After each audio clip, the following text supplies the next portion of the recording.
Good evening, ladies and gentlemen. We will get the stream started just now because Steckhan's hassling me. It's all his fault. Blame him. Okay, this should now work. Yay! Yay! We have vision.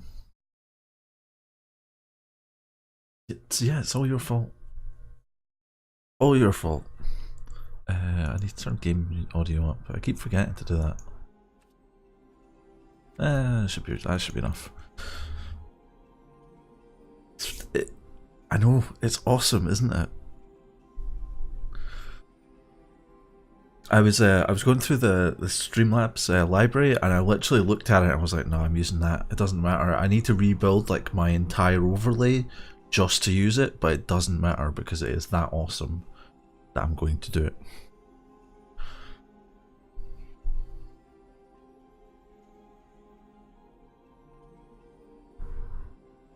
Okay, so we're going to get started off by opening up all of these packs. I've bought some packs to celebrate and I may have gotten a little bit carried away. So we have 16 packs of Ixalan, 15 packs of Rivals, 46 packs of Dominaria, 46 packs of Core, and 48 packs of Guilds of Ravnica.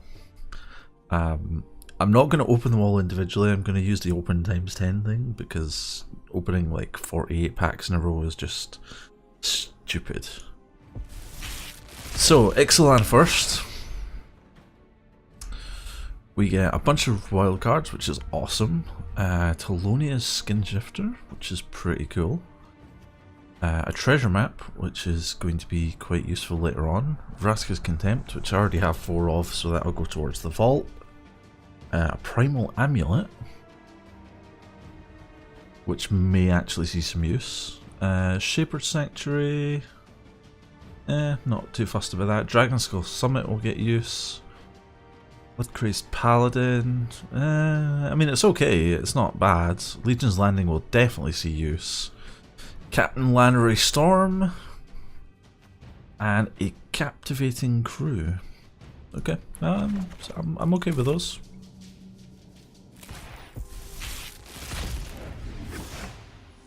And in here we get Search for Azcanta. Yes! This is only in like 4 different decks that I'm currently building. Charter Course, pretty good for blue. Cancel, pretty decent. Field of Ruins, pretty good.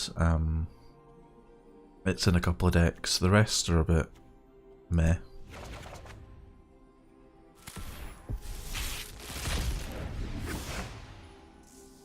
What else do we have in here? A Sunpetal Grove, fantastic. This is also in a deck that I'm using. Basically, any dual colour lands that you get are going to be useful, regardless of what colour they're in. Well, as long as you eventually build a deck that uses them, they will be useful. Nice uncommon wild card. We've got, yeah, the rest is kind of crap. The Sunpetal Grove kind of makes up for it. Okay, what else do we have? We have Walk the Plank.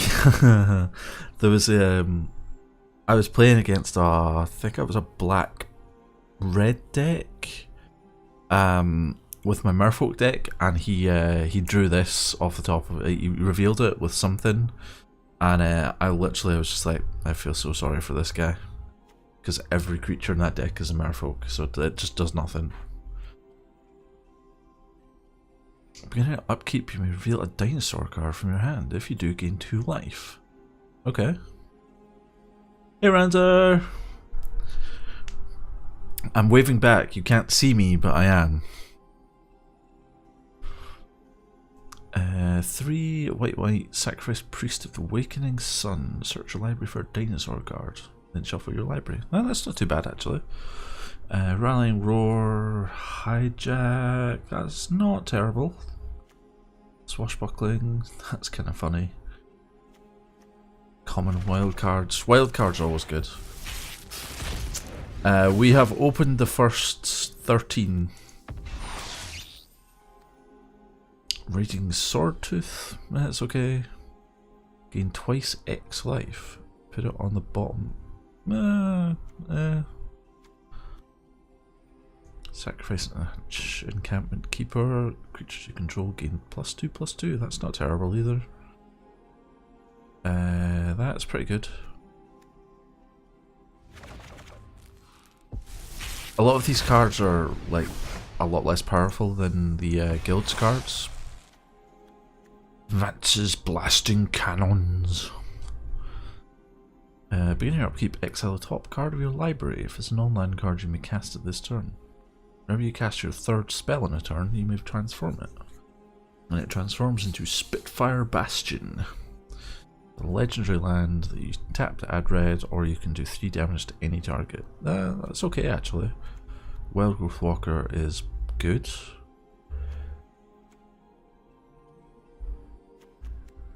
The rest of them are a bit meh.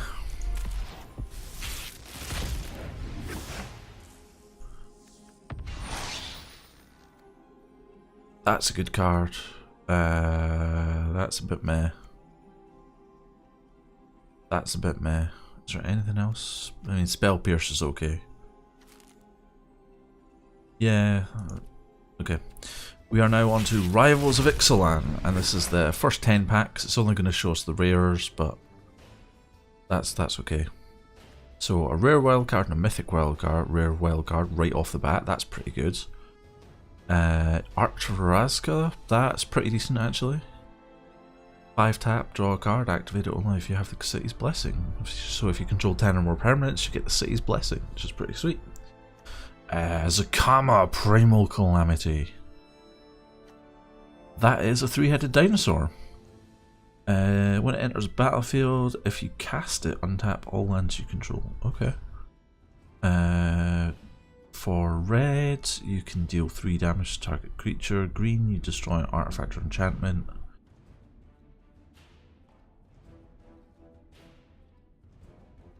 And for white, you gain life.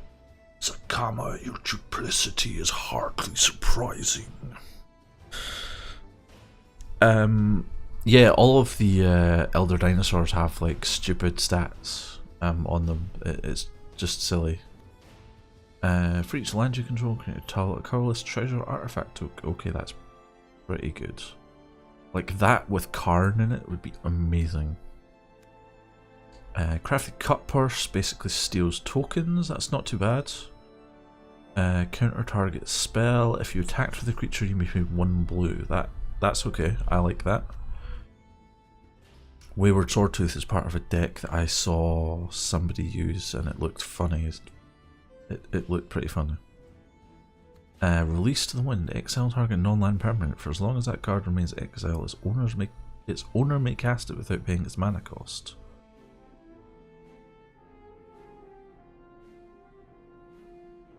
Why would you do that?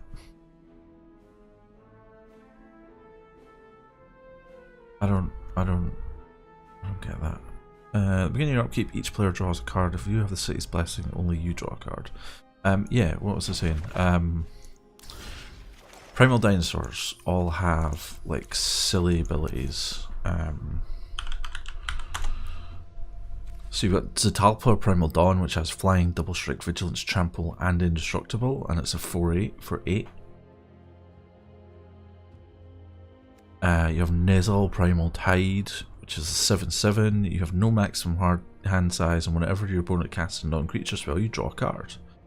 You can discard cards to bring it back from the graveyard as well, which is awesome. Oh no, it flashes in and out. So like if somebody was to Luminous Bonds it or something, you could discard 3 cards and bounce it. Tetsamok is really interesting. I like the way this is done.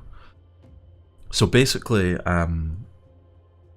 while you have Tetsamok in your hand, you pay black and you show the opponent the card, and you put a prey counter on one of their permanents or one of their creatures, and then when you actually play him, he destroys all of the creatures with those prey tokens on. I think that's really cool. He also has Death Touch, and he's a 6/6. You have it Halley Primal Storm. who exiles the top card of each player's library, and you can then cast them.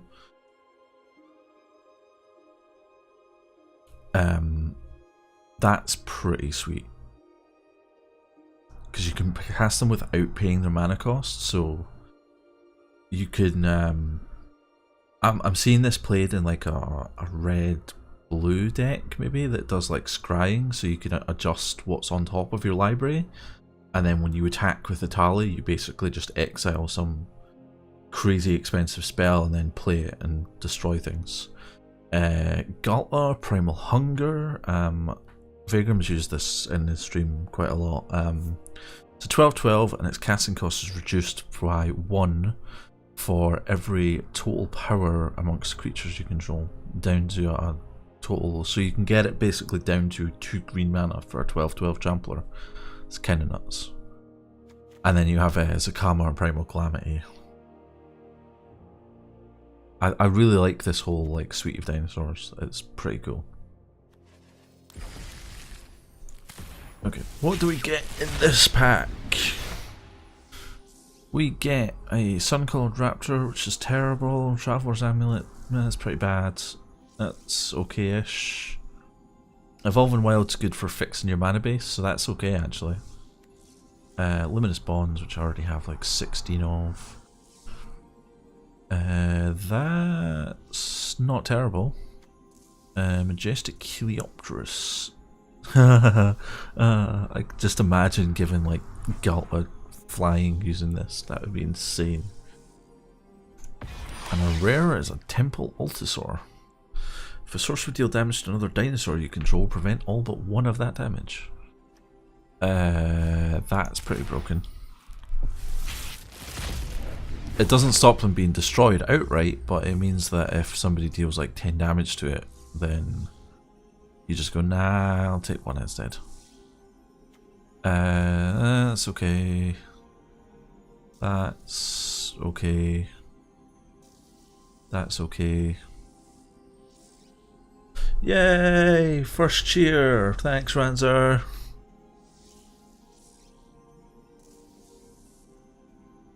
And you get a wham! Dusk Legion Zealot. That's actually pretty good. I like that. Skymarcher Aspirant has flying as long as you have the city's blessing. Pitiless Plunderer just creates artifact tokens that you can sack for mana. It's not great. Dire Fleet Daredevil.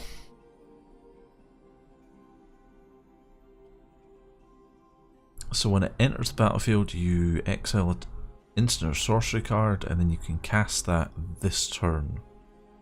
And you can spend mana. Okay. Spend mana if it was any type, and then exile it instead of putting it into the graveyard. It's okay. It's not fantastic. Maybe I'll need to build a pirate deck. What do we got? Fanatical Firebrand is really good because it has haste and you can basically Tim things for 1. Not great, not great, not great. That's okay. That's okay. That's okay as well. Path of Metal. When Path of Metal enters the battlefield, it does 1 damage to each creature that doesn't have First Strike, Double Strike, Vigilance, or Haste. Whenever you attack with at least 2 creatures that have First Strike, Double Strike, Vigilance, and or Haste, transform Path of Metal. Okay. And it transforms into Mitzali, Tower of Triumph. So it does 2 damage to each opponent, or you choose a creature at random that attacked this turn and destroy it. That's actually... oh... because that gets around Hexproof because you're not targeting it. I mean, it is really niche, but that's not a terrible card.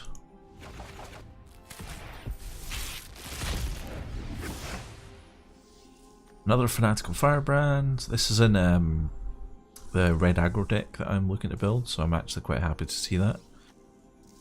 That's in a black control deck that I'm looking to build, so I'm quite happy to see that too.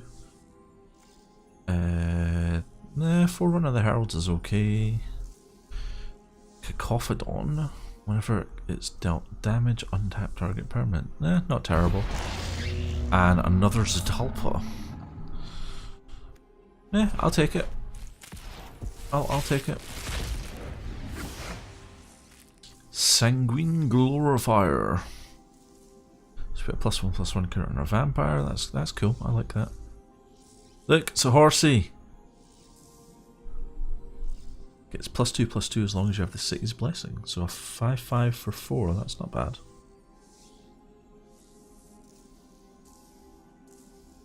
This would be really good, but it costs like 5 mana and Moment of Triumph, decent. Fanatical Firebrand, so I've got almost a playset of those, which is cool. Reaver Ambush, okay. That's pretty terrible. Sphinx's Decree. Each opponent can't cast instant or sorcery spells during that player's next turn. That would be amazing against burn decks. Okay, so we're into the 46s, so we're just going to do these 10 at a time until we get down to the last 6. So this will show us the rares only. Naban, Dean of Iteration. It's a good card, it's in my wizard deck. Fall of the Thrawn, destroy all lands, no thank you. Muldrotha the Gravetide. So you can basically play a permanent from your graveyard each turn. That's pretty cool. No, a permanent card of each permanent type. So you could play a creature, a land, a sorcery, a planeswalker. That's actually okay. I mean, it's expensive, but yeah, that's not terrible. Daragaz Reincarnated. Flying Trample Haste, he's a 7/7 for 7. And when he dies, he gets exiled with 3 egg counters on him. And you basically remove egg counters, and when you have none left, he comes back. Territorial Allosaurus is a 5/5 for 4, but you can kick him for 3 extra mana. And when he comes into play, if he was kicked, he fights another creature. So basically, he will do damage to a creature that you choose, and that creature will do damage to him. It's okay. Daring Archaeologist draws cards? No. He gets counters whenever you cast a historic spell, which is an artifact legendary and a saga. This is a saga, by the way. They're like enchantments that have effects that trigger every upkeep. Traxos Scourge of Krug. Enters battlefield tapped, and he only untaps when you cast a historic spell. But he is a 7/7 with trample for 4 mana, so I could see that being decent in a draft if you got enough like historic cards for it. Squee the Immortal. So you can basically cast him from anywhere. Lands, that's always good. I'm happy to see that. And Shalai, Voice of Plenty, which is in quite a few decks these days because she's just fantastic. Okay, next 10. Let's go. Okay. Rare wild card, Karn's Temporal Sundering, which is basically you can take an extra turn and return 1 target non-land permanent to its owner's hand. So you could use this to bounce something.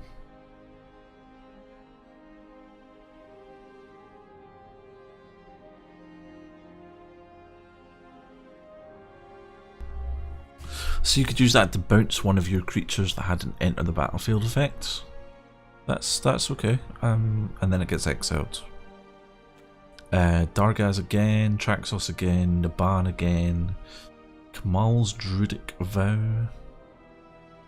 Look at top X cards, put any number of lands and or legendary permanents cards with converted mana cost X or less. Okay, that's sort of insane. Like, if you have enough land, you could theoretically pay like a silly amount of mana. I think the highest converted mana cost right now is 9. So if you paid more than 9, you can basically play any land or creature that you reveal from that. Obviously, you pay more to see more cards, but although there is the risk that you then throw them into the graveyard. First Eruption. Looks like it makes mountains erupt. That's terrible. Torgar, Famine Incarnate. This is in... I'm sure this is in the black-green Saproling deck. But yeah, you can basically sack things to make him cheaper to cost. And when he enters the battlefield, up to 1 target player's life total becomes half their starting, i.e. 10. Ever Halcyon Witness. For 4, you exchange your life total with Ever's power. Yeah, I like that. And a Tempest Djinn, which gains +1/+0 for every island you control.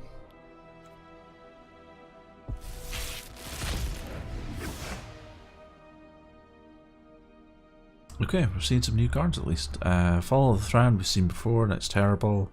Mythic Rare Wild card. Narumeha, Master Wizard, is awesome. So you can cast this person anytime that you can play an instant, and it will copy an instant or sorcery. It's really good for tricking opponents. You can like either copy burn spells to get two burn spells to the face, or copy like a counter spell to win a counter spell battle, something like that. They have a lot of applications, and on top of that they buff other wizards that you control, so that's pretty strong. Demon Lord Belzenlock. So over the weekend there was an event called Momir's Extra Life Madness or something, which basically you get a 60 card deck full of land, and you got a token that you paid X and discarded a card and created a token copy of any creature currently in Magic the Gathering Arena. A lot of players were getting to 6 and discarding, and they would reveal Demon Lord Belzenlock, who then mills their entire deck into their graveyard because there are no non-land cards in it, and then they lost the game next round.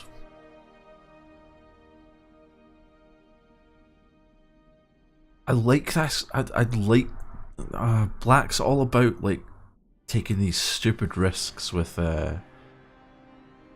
card draws and sacrificing life for cards and things like that. So I really like that from that perspective. Exile all non-land permanents that aren't legendary. That's pretty sweet. Another Squee. We have a Haphazard Bombardment.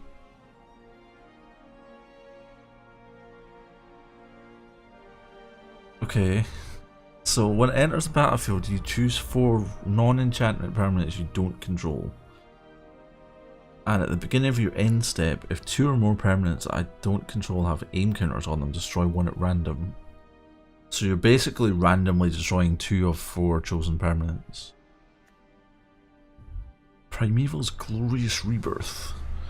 Return all legendary permanent cards from your graveyard to the battlefield. I could see that being quite strong. Daring Archaeologist we've seen before, and a Hinterland Harbour, which is a blue-green tap land. So it enters the battlefield tapped unless you control a forest or an island. Next 10. Oh, we have Karn. Yes. Hang on, let's start from here. So the Mending of Dominaria. So you shove the top 2 cards of your library into the graveyard, return a creature card from your graveyard to your hand. That's not bad. And then you return all land cards.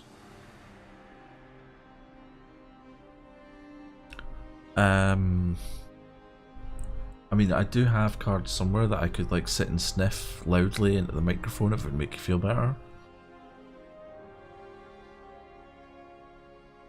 Turn all lands. From your graveyard to the battlefield, and then shuffle your graveyard in the library. That's not terrible. Mythic Rare Wild card. History Benalia. Yes! I really need these cards because it's in my night deck. Karn, Scion of Urza. There, I've done it. That's it.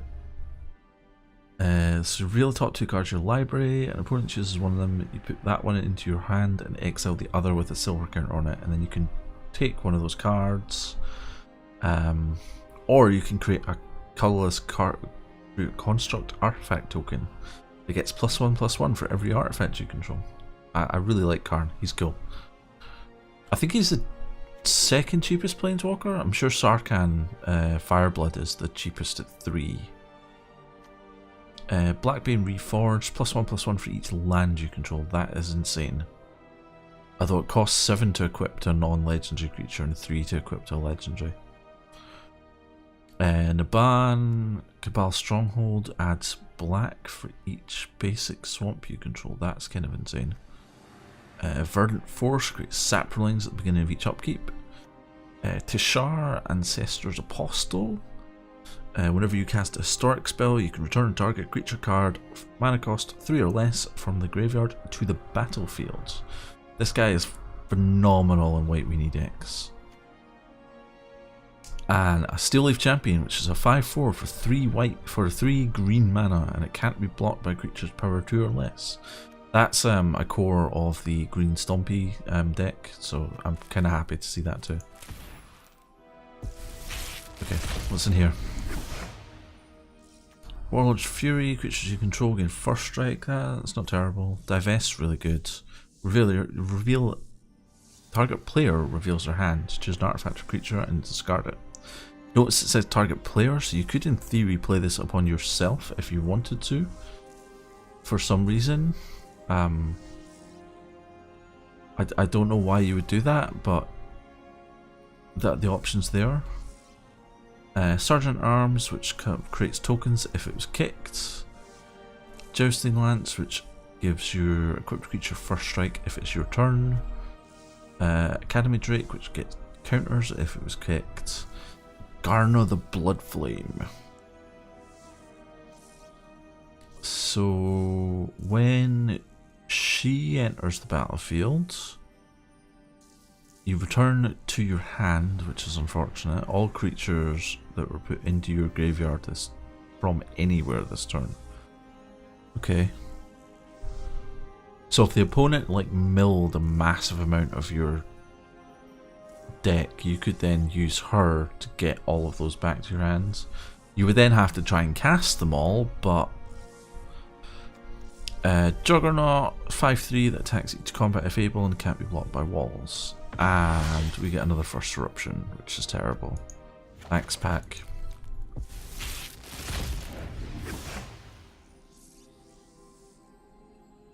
Adamant Will, +2/+2 and indestructible, that's okay.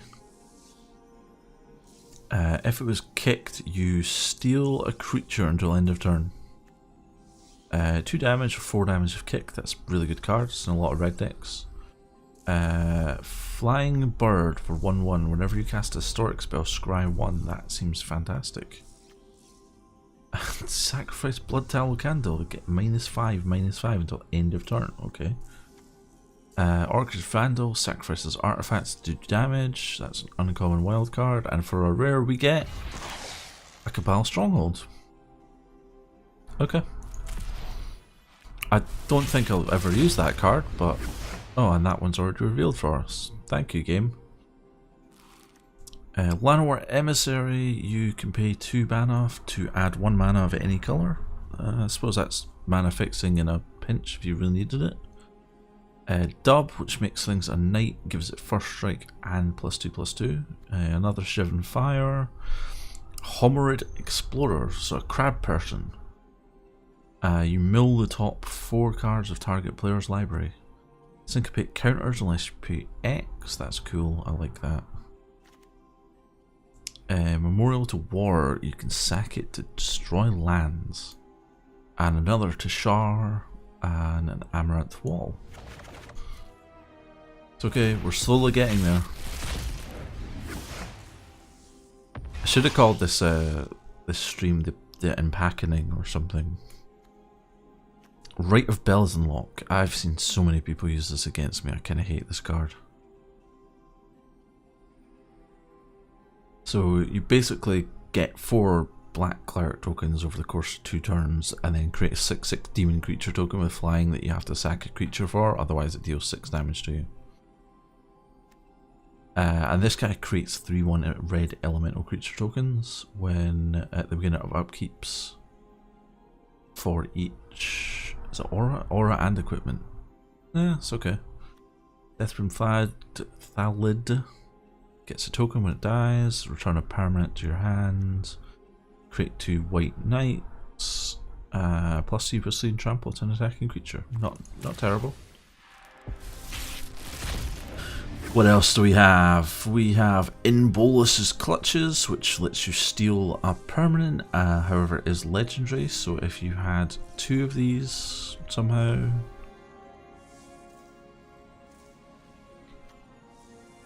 I don't know why it says enchanted permanent is legendary, but hey. We have Northern Urza's Ruinous Blast, which is cool. Halara the Fire Fletcher. Cast a spell. If it was kicked, you put a +1/+1, and then you deal damage equal to the number of counters. That's terrible. Scry 2 when it comes in. A 3/4 for flying for 5 is marginal at best. That's pretty bad. That's okay. In a draft, that would be fantastic. Prospector is really good. You sacrifice a goblin to add mana. And a 3/1 knight for 2. That's not terrible, actually. Okay, last Dominaria pack. We got Drudge Sentinel, which can become indestructible. Another Divest, everyone's most hated card, Rat Colony. Baloth Gorger.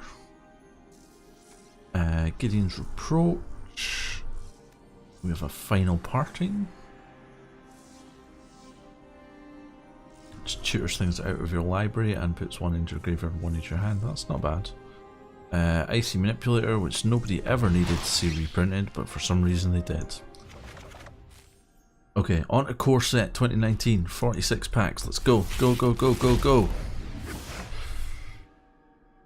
Cleansing Nova is a fantastic card. Destroy all creatures or destroy all artifacts and enchantments. Spit Flame, good card. Transmogrifying Wand.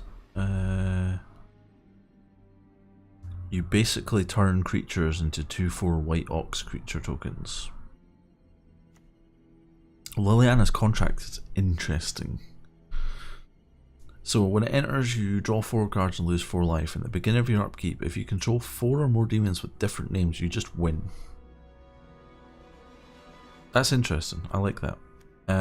Whenever this enters the battlefield, use a non-basic land card name. They lose all land types and abilities and gain tap, add 1 mana of any color. That seems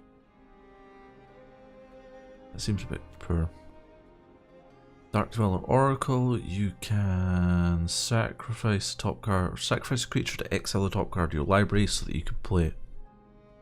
That's okay. Here's Sarkhan Flameblood. Discard to draw, add 2 mana in any combination to cast dragons, or you can create 4 or 5/5 red dragon creature tokens with flying. Crucible of Worlds lets you play land cards from your graveyard, which is kind of cool. Death Baron buffs skeletons and other zombies you control. +1/+1 and Death Touch. I keep forgetting about the Death Touch bit when I see this card. So I will attack into a pile of zombies and wonder why everything dies. But yeah, that's just me. And a rare wildcard. We must be getting pretty stocked on wildcards. 21 common, 35 uncommon, 15 rare and 6 mythic rare. Yeah, we're getting there. Oh look, another one. Banefire, I love this card. Banefire is amazing. So for 1 red and X mana, you do X damage, and if X is 5 or more, it can't be countered and the damage can't be prevented. This has won me multiple games. It's a fantastic card. Another Spit Flame. We have a Lathless Dragon Queen. I really like the art on this one.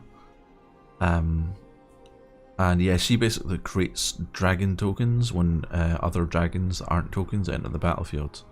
And she can also buff like every dragon you control. She's insane. Demon of Catastrophes, which is a 6/6 flying trampler for 4 that you have to sacrifice a creature for. I'd say that was worth it. Detection Tower, which basically turns off hexproof, which I like. It's just really slow. Remorseful Cleric can exile all cards from a graveyard. One with the machine draws cards equal to the highest converted mana cost. A bit terrible. Mythic Rare, exile target permanent with converted mana cost 1. And a guy that you can pay to draw 2 cards with. What else you got for me? Another Cleansing Nova. Another Death Baron. That's cool. Isareth the Awakener. So when she attacks, you can pay X and return a creature card with converted mana cost X to the battlefield from the graveyard. That's cool. Prodigious Growth, which everyone hates. It's +7/+7 and trample. Scepter, you can use to take extra turns. Whenever an opponent activates an ability of a creature or land that isn't a mana ability, you draw a card. Hungering Hydra is an XX. Oh, that's kind of nice. So you pay X and 1 green and you get X +1/+1 counters on it. It can't be blocked by more than 1 creature, and whenever it's dealt damage, you put that many +1/+1 counters on it. So as long as it's not outright killed, it can potentially grow to huge numbers. I like that card. Demanding Dragon, it deals 5 damage to target opponent unless they sacrifice a creature, and it's a 5/5 flying dragon. A Bone Dragon, which is a dragon skeleton. So you can exile other cards in the graveyard to return it from the graveyard to the battlefield. And this, you basically sacrifice lands to get lands out of your deck for some reason.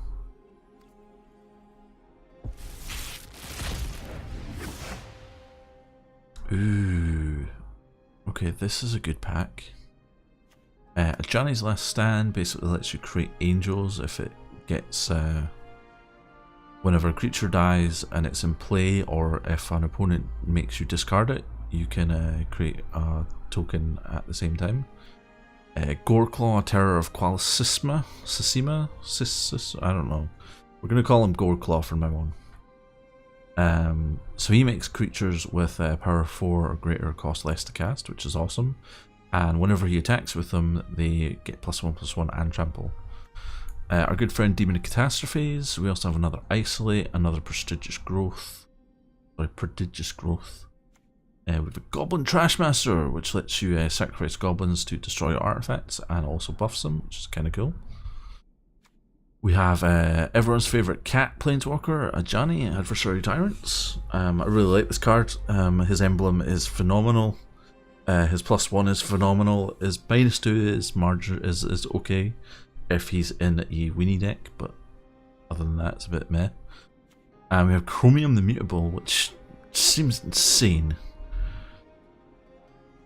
I mean, yeah, okay, he's a 7/7 dragon with flying, but you can discard a card and he becomes a 1/1 human with loses all of his abilities and gains hexproof.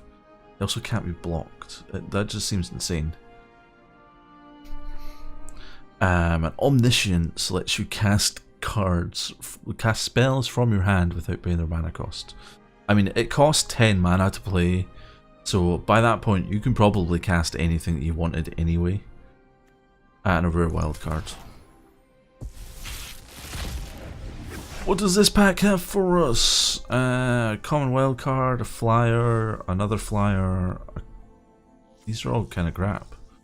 Nightmare's Thirst's okay. Gain 1 life and you give a creature -X/-X, where X is the amount of life that you've gained this turn. And in a black-white vampire life gain deck, that's phenomenal. And a 5/5 Vigilant Baloth. Ooh, and a Sarkhan's Unsealing. So whenever you cast a creature spell at power 4, 5, or 6, Sarkhan's Unsealing deals 4 damage to that, to any target. Whenever you cast a creature spell power 7 or greater, it deals 4 damage to each opponent and each creature and planeswalker they control. So if you have a huge number of like really powerful creatures, you can just destroy boards. That's kind of insane.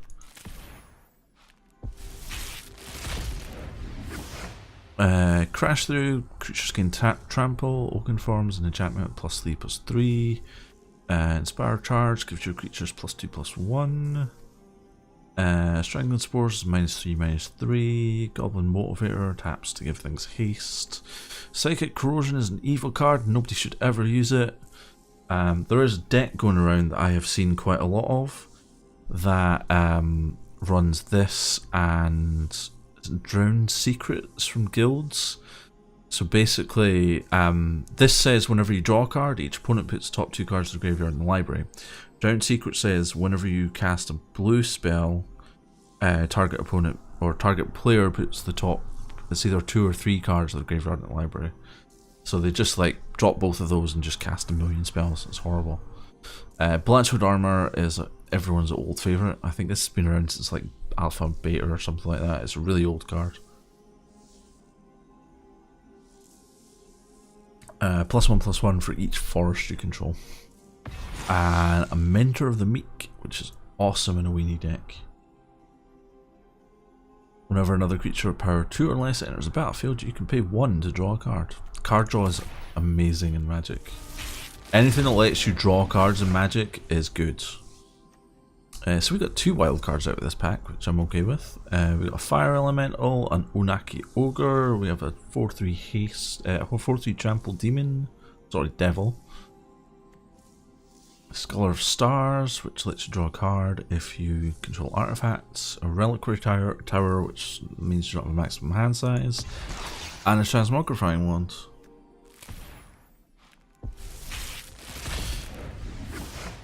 Marauder's Axe is a nice piece of equipment. It's okay. Aviation Pioneer creates a Thopter token, another Oaken Form. Shock, another really old card, deals 2 damage to any target. An Elvish Rejuvenator, which lets you put extra land in. Brawlbash Ogre, which is interesting. So whenever it attacks, you can sacrifice another creature. This is in the pre-constructed red-black deck, which uses Voice of Treason to steal opponent's creatures. You can then like sack it to Brawlbash Ogre and do silly things like that. Novice Knight, which is a defender, and it can, as long as it's enchanted or equipped, it can attack as though it didn't have defenders. So if you were to put something like this Marauder's Axe on it, it could then attack, and it would be a 4/5. And a Mythic Rare wildcard, which I will gladly take. Dwindle. -6/-0, and if it blocks, it dies. Fair. Explosive Apparatus, which just deals damage to things. We have some Wolves, we have an Ogre. Everyone's favourite card, Luminous Bonds. Aethershield Artificer, which makes artifacts better, or well, an artifact better when combat starts on your turn. We have Blood Divination, which again plays into the whole black theme of having to sacrifice things for cards. In this case, you're sacking a creature. And our rare is another Mentor of the Meek.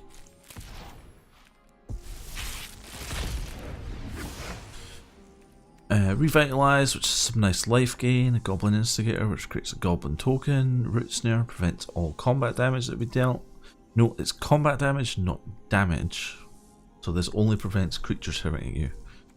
We have a Spartan Dragon, which is kind of cool. It effectively has a kicker, but it's not printed as a kicker. Gearsmith Prodigy, which gets bigger if you control an artifact. Herald of the Faiths, whenever it attacks you gain life.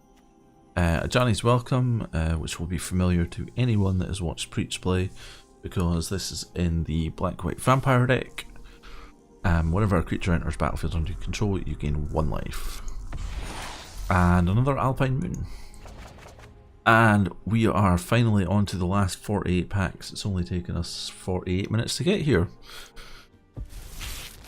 Mainly because I keep talking about like all of the cards, and I apologise. I don't actually apologise for that. I'm enjoying myself. Shut up.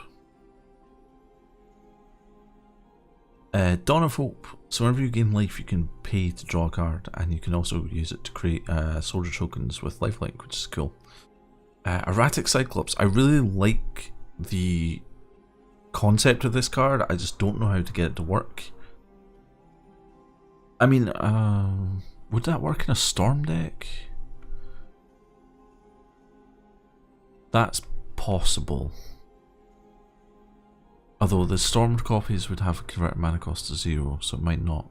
But yeah, basically this is a 0/8 with trample, and whenever you cast an instant or sorcery spell, it gains +X +0, where X is the converted mana cost of the spell.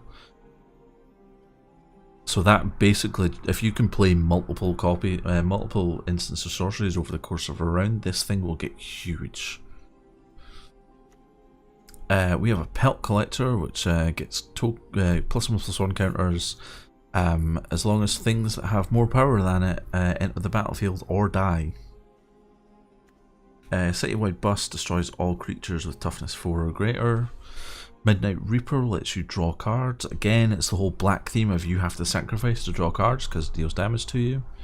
Runaway Steamkin, this card is phenomenal. Whenever you cast a red spell, you put a +1/+1 counter on it if it has less than 3. So basically you can make it up to a 4/4.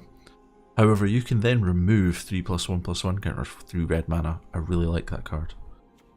Overgrown Tomb, which is basically a swamp and a forest combined. Steam Vents, which is an island and a mountain combined. And a second Overgrown Tomb, and a rare wild card.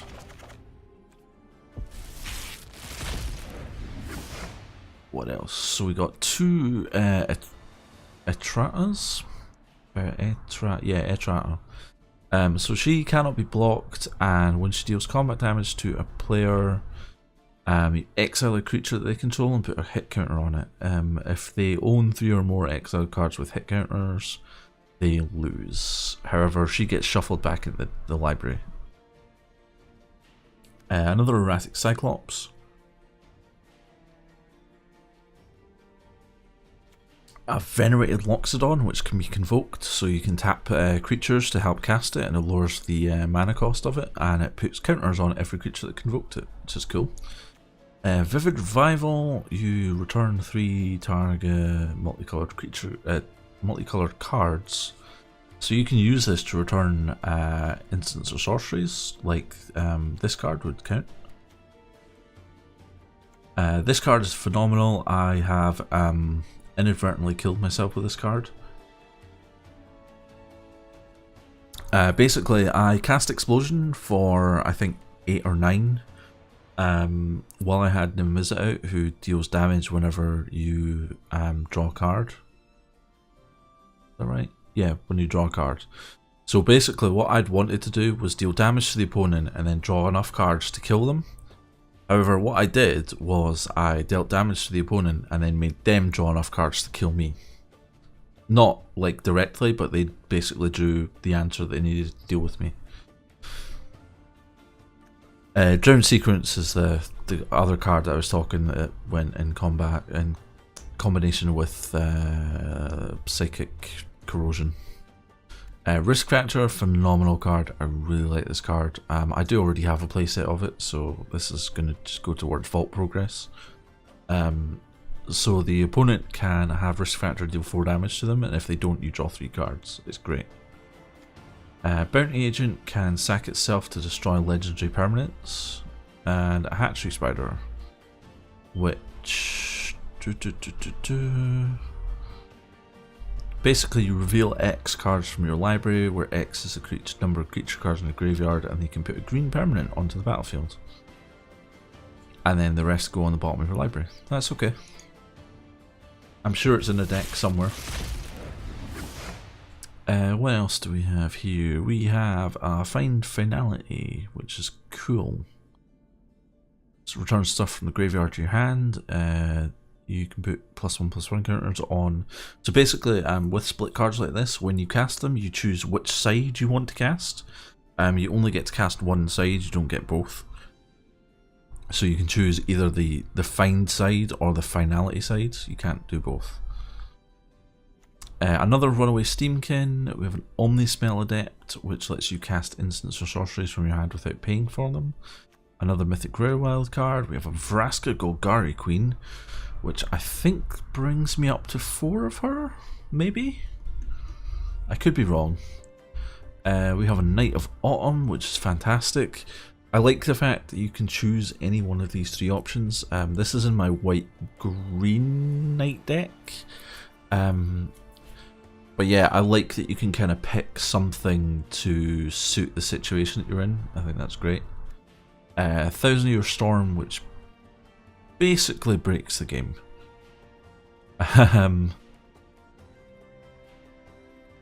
So whenever you cast an instant or sorcery, you copy it for each other instant or sorcery spell you've cast this turn. So for the first one you get 1 copy, for the second one you get 2, third you get 3, and so on and so forth. It's kind of insane. Nullhide Ferox. This card's silly. So it's a 6/6 for 4 with hexproof. The downside is you can't cast non-creature spells. However, you can pay 2 to make it lose all of its abilities until end of turn. Any player may activate this ability. I don't know why any player would. Oh, because they could lose hexproof. Yeah, that seems fair. The last bit is interesting because a lot of control decks that include black are big on making you discard cards. So you could choose to discard Nullhide Ferox and it would then enter the battlefield, which is kind of insane. Dream Eater enters battlefield, you surveil 4. So surveil, you basically look at the top X number of cards in your library, you can rearrange them or put them in the graveyard. And then when you surveil, you can also return target non-land permanent and opponent controls to its hand. Gruesome Menagerie basically returns a creature of converted mana cost 1 and then 2 and then 3. Well, it does. You don't have to do each of them, but it will do. Like if you have a 1-drop, a 2-drop, and a 3-drop, you can return all 3 to the battlefield. It's kind of nice. I like it. We have another Pelt Collector, another Overgrown Tomb. The rest of these cards are new actually, all except the rare wild card. So Unmoored Ego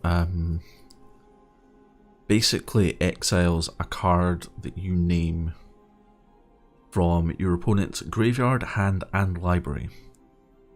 So if you're playing against a red deck, you could exile all of their copies of Shock, for instance, because like pretty much every red deck runs Shock. I like that. They do get to draw a card for each card exiled from their hand, but meh. Charnel Troll is okay. So you have to exile creature cards from your graveyard, otherwise he sacrifices himself at the beginning of your upkeep. However, he can also discard creature cards, and he gets bigger every time that you do. Another Overgrown Tomb. Amara, Soul of the Accord, creates 1/1 soldier creature tokens with lifelink whenever she becomes tapped. She is also white-green, which is the colours of Convoke, which taps things to generate to lower mana cost of casting things, which is obvious synergy. Mission Briefing lets you surveil and return instant or sorceries from your graveyard, which is awesome. March of the Multitudes is a Convoke spell which creates X 1/1 white soldier creature tokens with lifelink at instant speed, which is nuts. This card is nuts. Chance for Glory, you would cast this if you were losing a combat but you had enough damage to win next turn, and all of your creatures become indestructible, which hopefully means that you then kill off all of the enemy creatures but none of your creatures get destroyed. And then you take an extra turn, If you haven't won the game by the end step of that turn, you lose. Which is interesting. I like the risk in this card. Bounty of Might basically gives 3... Well, it can either give one creature +9/+9 or 3... Or any combination of 3 creatures up to +3/+3 each. Which is interesting. That's cool. It does cost 6, but it is at instant speed, so... And... down to the last 8 packs. I'm going to go through these really quickly. That's a land. This is Vagram's favourite card. That's a guy with Mentor. That's a defender that can only attack if you cast an instant or sorcery. That is a slower shock. That is phenomenal. Assassin's Trophy is fantastic, and I am super happy to see that.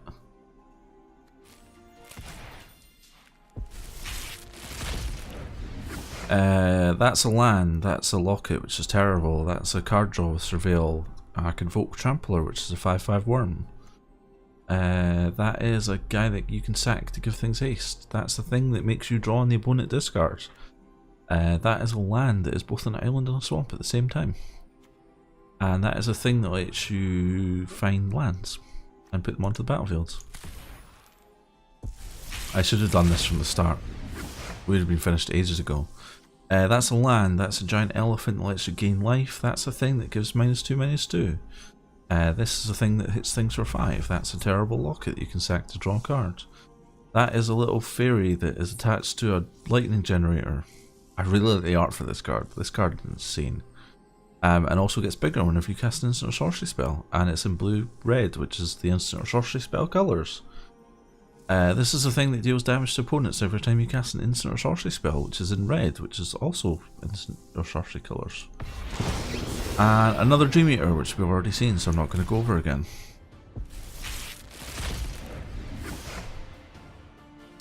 Common Wild card, Command the Storm, deals damage. That's a wall that you can sack to draw a card. That's a guy that can't attack or block alone.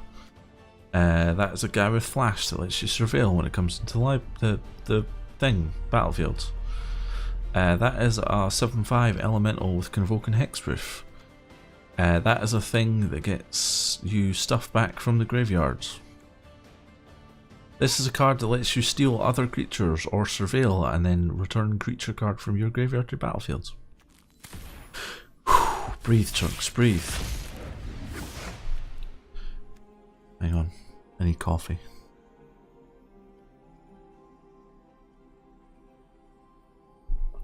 Ah, that's better. Common Wild card. A thing that destroys a target creature with greater toughness greater than 4. Another terrible locket with different colours this time. A guy that when he dies creates a soldier token. A giant that drops hammers on people. A thing that deals 6 damage to any target. Another giant, however, he just deals lots of damage. And a counter spell that deals damage.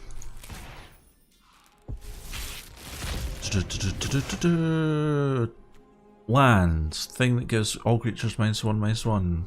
Enchantment, that's okay. Thing that buffs your creature when it comes in. A wizard that lets you debuff enemy creatures when it attacks. A thing that mills you. Izona is really good, actually. She basically makes Golgari decks fantastic. Well, Golgari swarm decks as opposed to the usual giant Golgari creature decks.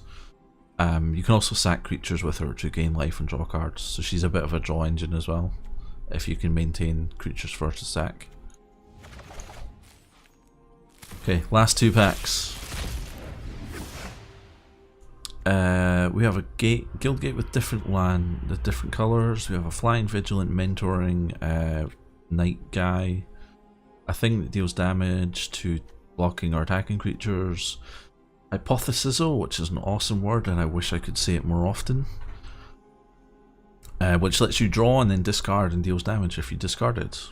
This is a thing that makes itself bigger when it enters, makes other things bigger when it enters the battlefield. This is a little guy with First Strike and Mentor. Dimir Spybug, which gets bigger whenever you surveil and has flying and menace and is fantastic. And Citywide Bust, which we've seen before, so let's not go over it again. And very last pack. Well, at the moment anyway. Another Gate, another Notion Rain. We've seen all these guys before. Gravitic Punch. So basically, you make a creature that you control punch the enemy in the face.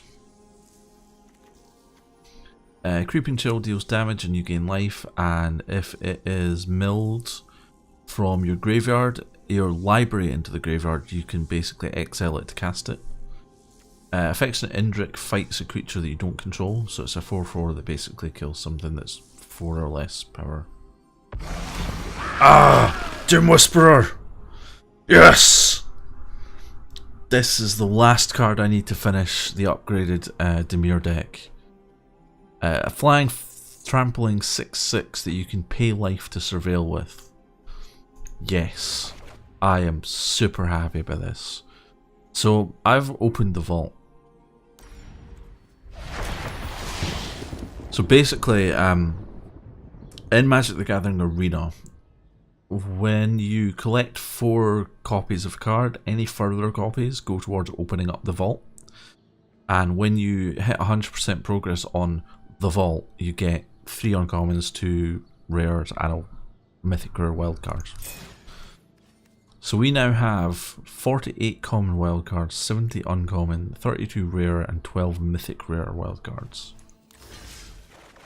This means that we should be able to finish off many of these decks. Well, some of these decks.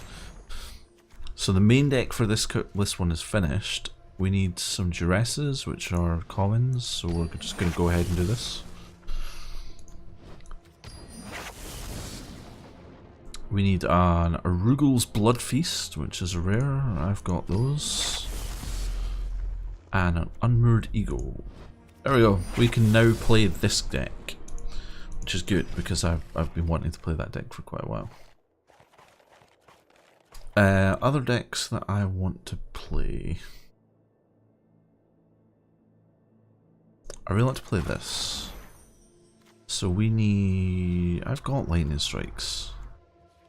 I've got loads of Lightning Strikes game. F, L, Lightning Strike. Yeah, see, I've got tons of these. Get out of here. So I need one more History Benalia. I know this is in other decks, so I'm just going to craft it. Resplendent Angel, sure, why not? I love the sound effects. Lyra Dawnbringers, this is a lot of mythic rare wildcards. We're gonna do it. This is what we do. Yeah, basically wildcards you can exchange for any cards that is of the same rarity as it.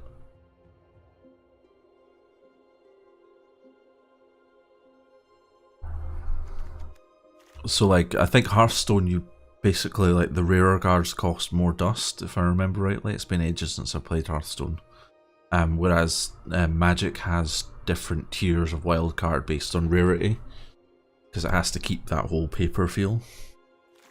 These are land. I'm gonna make these lands super quick, because lands are always useful.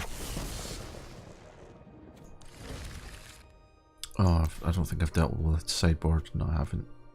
Sorcerer's Spyglass is in quite a few decks.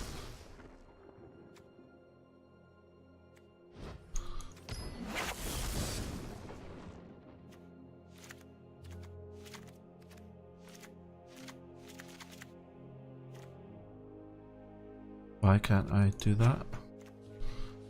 Game, are you drunk? Oh, it's probably because I got a Deafening Clarion somewhere. No, I don't have a Deafening Clarion. Why wouldn't you just let me make it, game?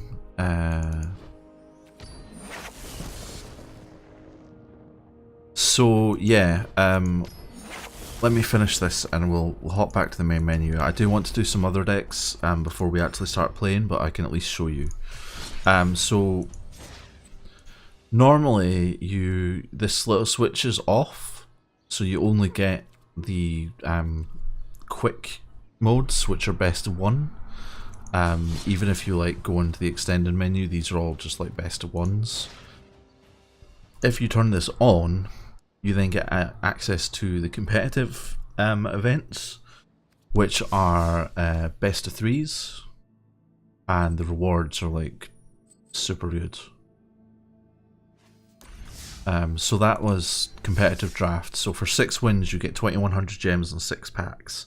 Admittedly, it costs 1500 gems to buy into, but if you compare that to, where's the normal draft? There's the normal draft, which costs 750 gems, and for 7 wins, so for 6 wins, which is the same as the competitive version, you're getting 850 gems and 1 pack. So yeah, okay, you could play, what, 3 of these for a single competitive? So you may come out with more? If you went 7... If you got to 7 wins in every single event, you would come out with more, but if you got less, you'd probably be better doing a single competitive draft. But yeah, that's basically how it works. When you do one of these best of threes, you basically play the first match with your main board, and then you get taken back to the deck builder to add and remove cards from your sideboard. What other decks do we want to play?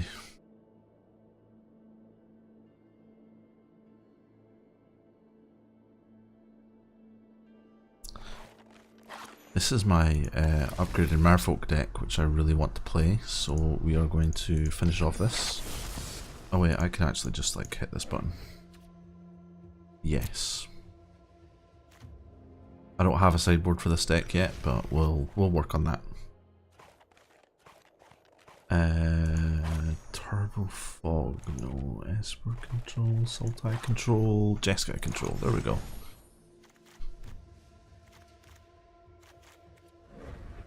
Four rare, 4 mythic rares? Yeah, sure, why not? Did that do the sideboard? No, it didn't.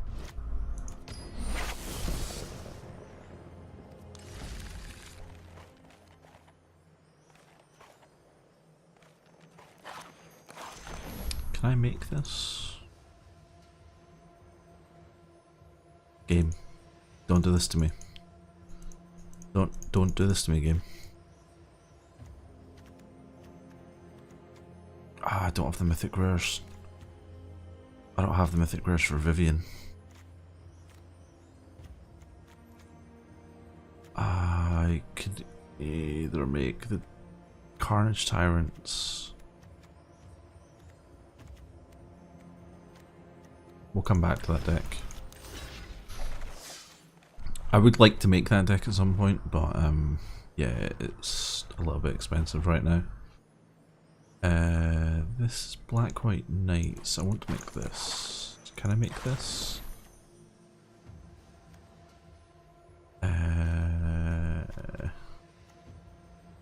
No, I can't make that either because I need another 2 mythic rare wild cards.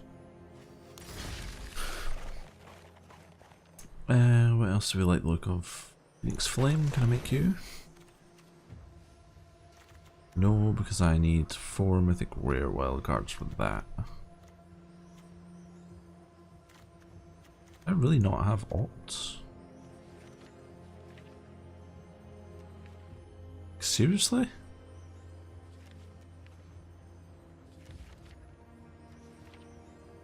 Yeah, I do.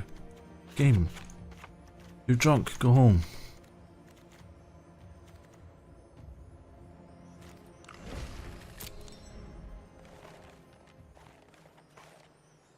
I really want to make one of these Golgari decks. I also want to make that. I also want to make this. I also want to make that.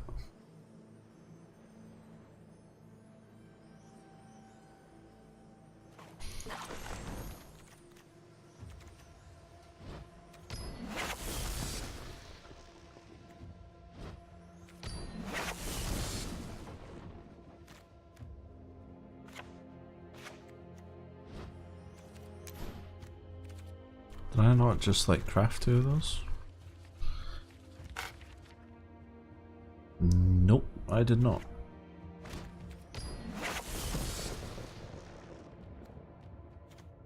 Okay, something's up.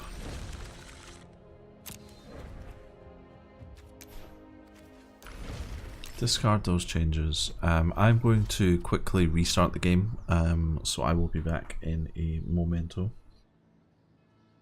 We're back.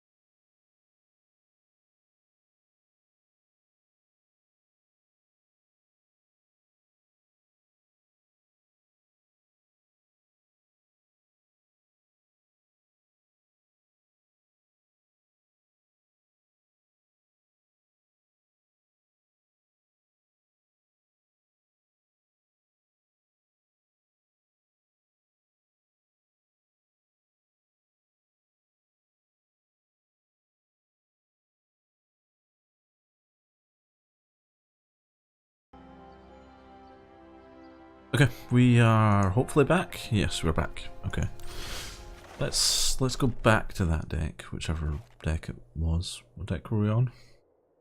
Anyone? This one? I feel it was this one. It was this one.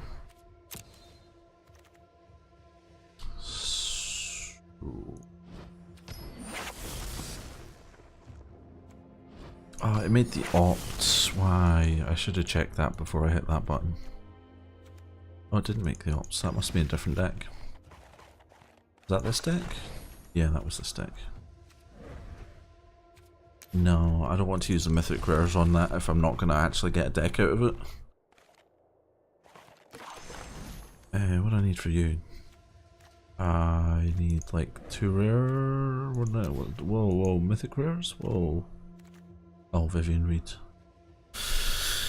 I don't necessarily want to do that right now for sideboard cards, because I'm probably not going to play this in competitive yet.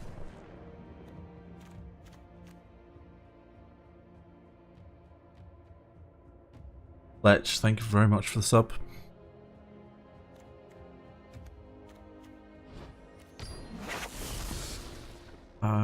I was going to say I must be running out of rare wild cards, so I'm not. I still have like 10. Yeah, man. Wham! Gotta get those comic book sound effects in. I'll make another one of these. I'm going to save the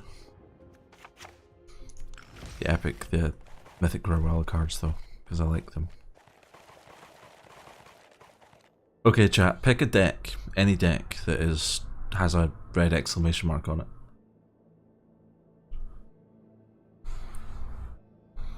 This is all down to you guys. You get to pick the next deck I build. Or finish building.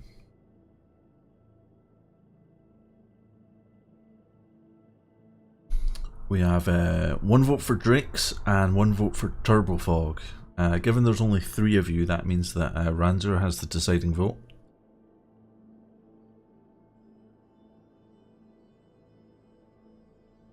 God damn, you couldn't have like picked one of the decks that had already been voted for. Okay, can I build all 3 decks?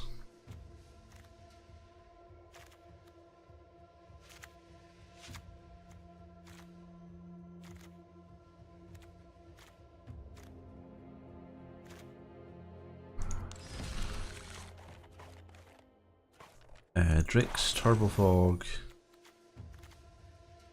I will maybe.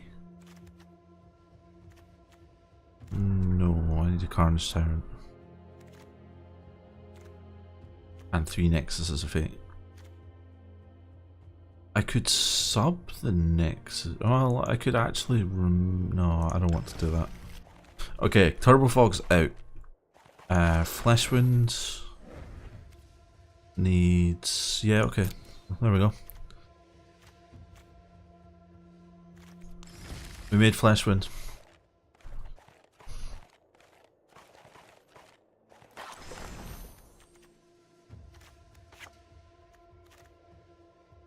Don't know why this isn't letting me make a Niv Mizzet.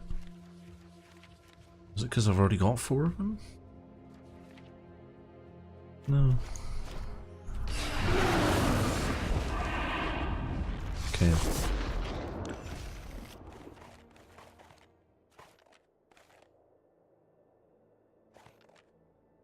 We looked at that one. I can't make that right now. Can I make this?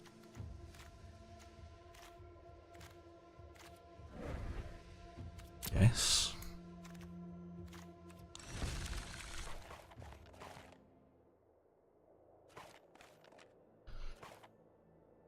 Can I also make this?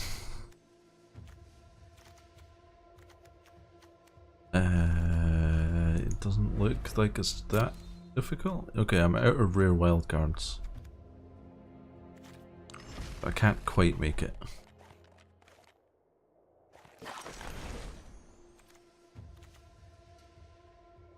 Means I also pretty much can't make any other decks. Can I make you? No, because you need rares.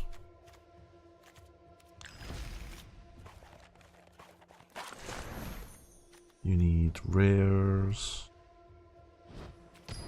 I'm gonna make the Flame Kilds though, because they are useful.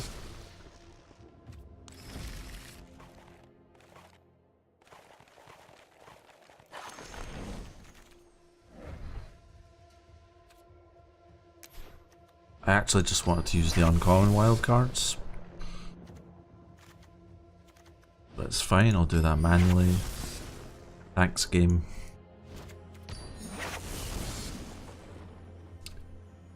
Okay, the rest of these decks I will do offline, because I'm not going to make you guys sit and watch me do it. So today I wanted to do some drafting. We will do some... I say we will do some constructed, but we might not. So we're going to sign up for this draft, because I want to draft. So basically, what happens in a draft is you open a pack, you pick a card, the pack then gets passed on to another player, they then pick a card, it gets passed on, so on and so forth. So we have Lava Coil Strong.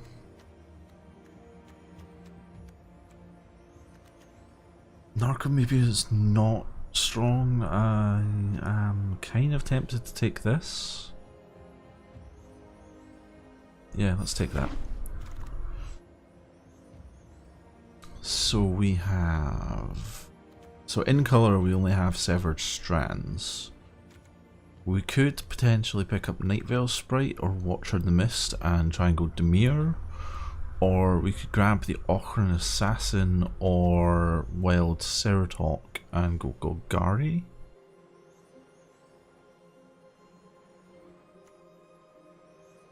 I kind of like the Watcher because it has flying.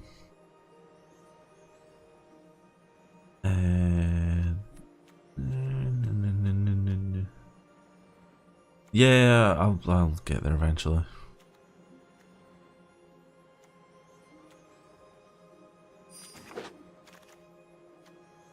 Nightveil Predator. Dimir it is. Spur Agent. Devious Cover Up? Question mark?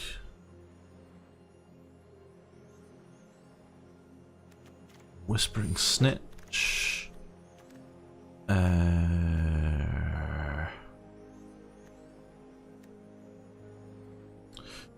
No, the drafts are against bots, so it basically the cards are all weighted, and the bot will basically pick whichever card is weighted the highest in combination with the colours that they've already drafted.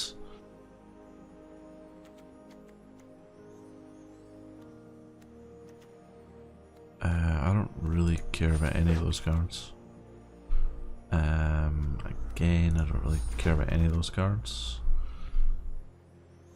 I will take the Child Knight though.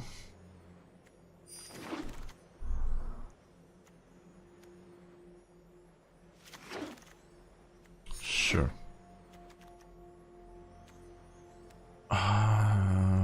Thought Eraser's probably... These two are probably going to come back around. And this is a really good card, so I'm just going to take the rare.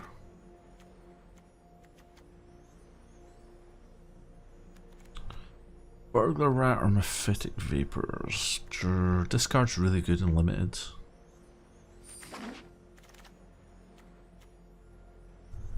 I'm going to take the counter spell because nobody expects counters in limited. Take the discards. Nullhide Ferox? How is this still... Oh.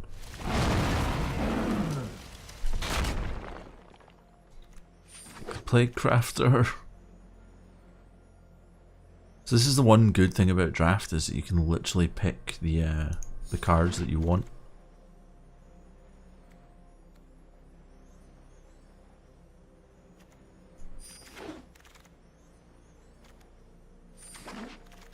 Told you they would come back around again.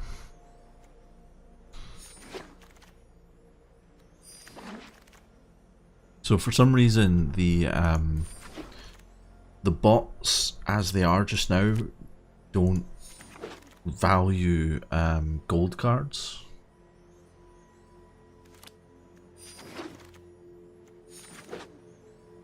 Chromatic Lantern, but there's a spy bug and the spy bug will come back.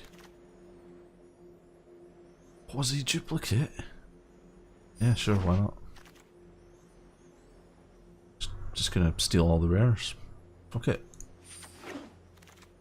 I really like draft because you like get to pick the cards that you want rather than it just being... I mean, okay, to a limited extent you get to pick the cards that you want. Like, you are sort of left with whatever is in the pack. But at the same time, like, I'm not really struggling here to put together a deck. Told you the spy bug would come back. Like, I mean, this is not an amazing black-blue deck that we're building here, but it's a decent black-blue deck. And I'm kind of hoping that decent will be enough.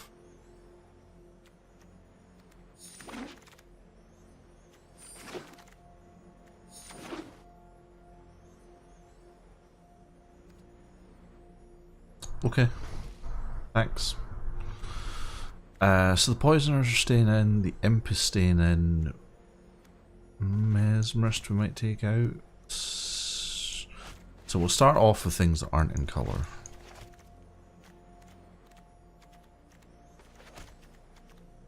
Things that I stole just because they were good, like the Nullhide Ferox. Gravitic Punch is not in colour, Call of the Corporate's not in colour. Chromatic Lantern we could use. It's maybe not terrible. Right. Let's switch to this mode so that I can kind of see what's what. Okay, so we have 5 1-drops, we have 9 2-drops. We have 15 3-drops, 4 4-drops, 3 5-drops, and 16 land.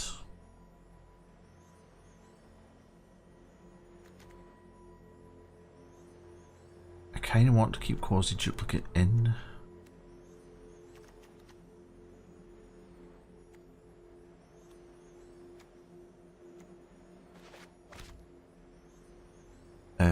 What are we card-wise? 51 out of 40, so we have to cut 11 cards. That we're probably not going to use. That's removal. Drop down to 2 of those. Not as good. Cut Chromatic Lantern. Don't really care about you. In terms of 5-drops, that's our weakest. Why is our mountain in this deck?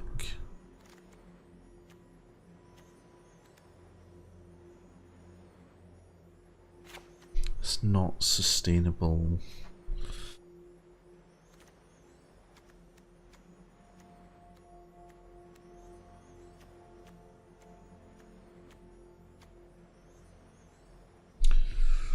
We have 15 lands and a 40 card deck, so we kind of want to get some more lands in, which means we need to probably drop the Devious cover-ups. So we have a lot of black. 14 black cards, 5/5. Probably want 10 swamps.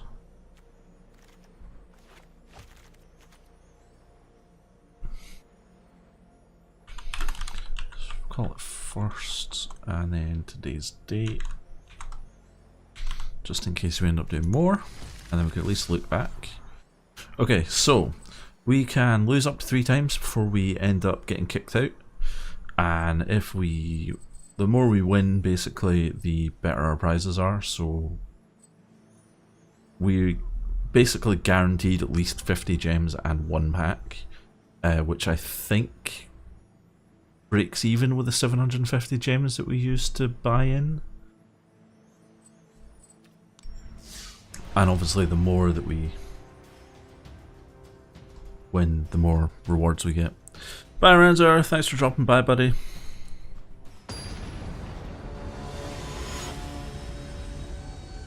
Ooh, hybrid 836.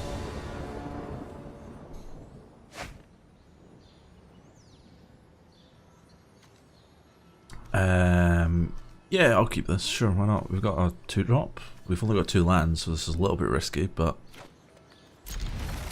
our opponent is going first. And we drew a land, which is good.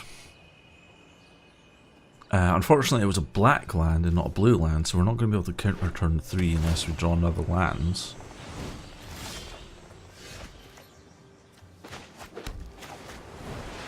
So he's playing red at this point. I'm guessing he's gone red-white. Yep. Boros Vigilator, Electrostatic Fields. Interesting. Very interesting. Okay, so we can swamp.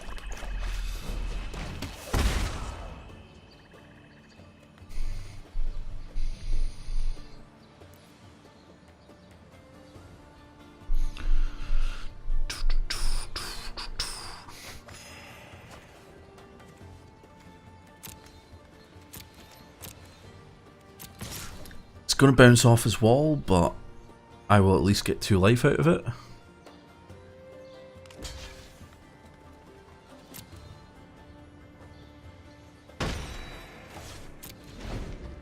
And then at the end of the next turn, his turn, I will draw a card from Radical Idea.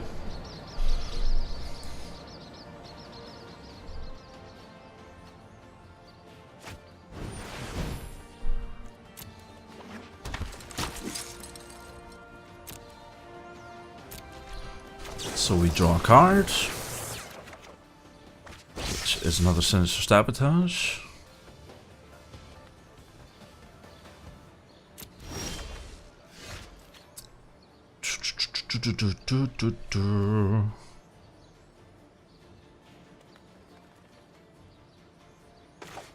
Let's have a look and see what he's got in his hand, because I am.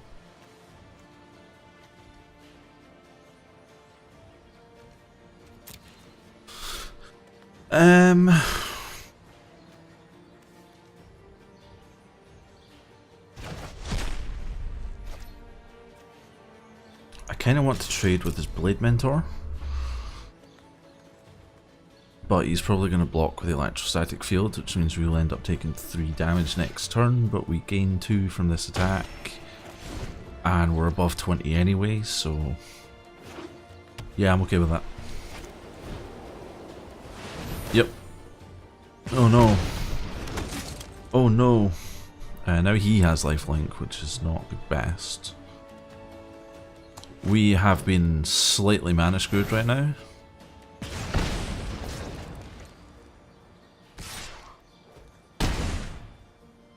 So I now need to hold my Child of Night back.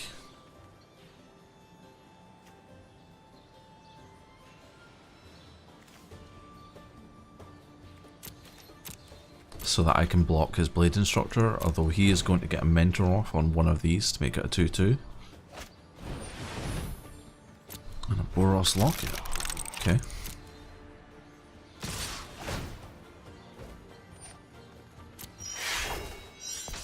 So it's basically imperative that I kill off this.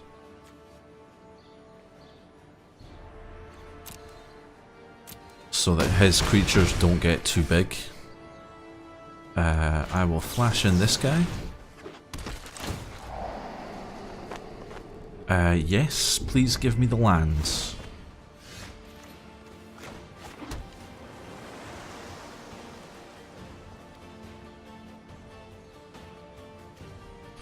So we now have counter mana, which I am totally okay with, because he's 5 land and I don't like this in the slightest.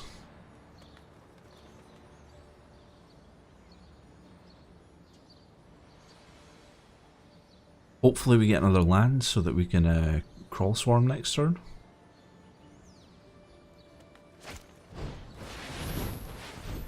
I would really prefer you didn't play that.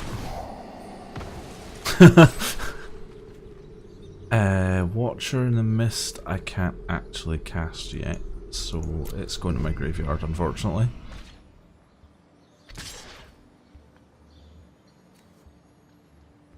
I don't have any other creatures, so I will take it. Yes, land! Crawl Swarm! Go! I mean, I'm not actually blocking, so I may as well.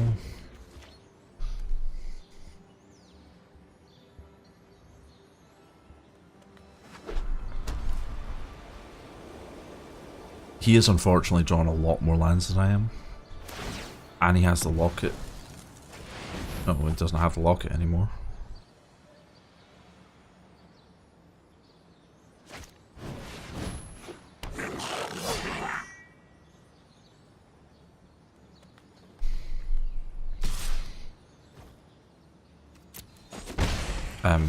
Yeah, I'm not about to block that. I am going to create a copy of it, though.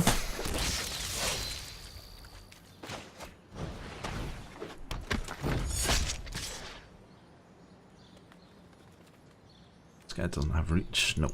Cool.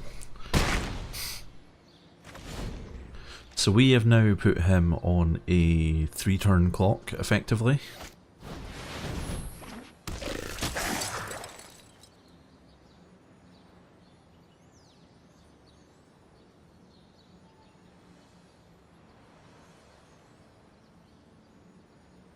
Which is why he's now looking at all of his creatures and trying to figure out what to do.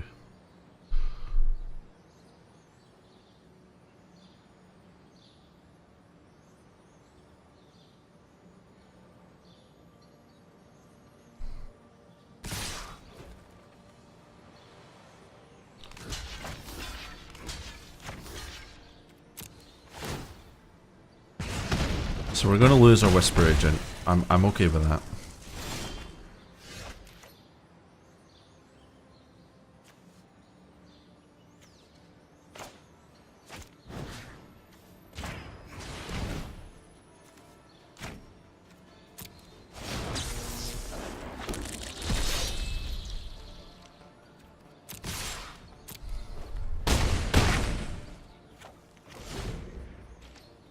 Okay, so he's now down to 1 lifelinker.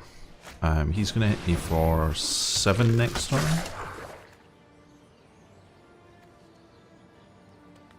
And gain 1 life. I'm going to hit him for 12.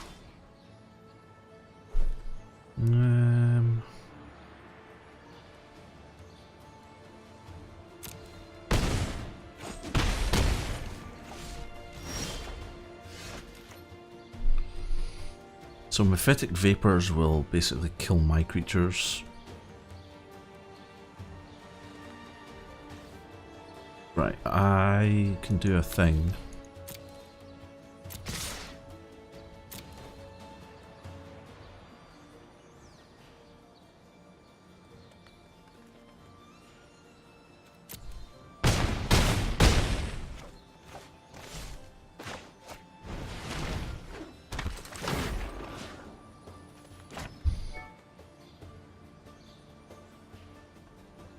So this will get rid of one of his creatures and give me a blocker.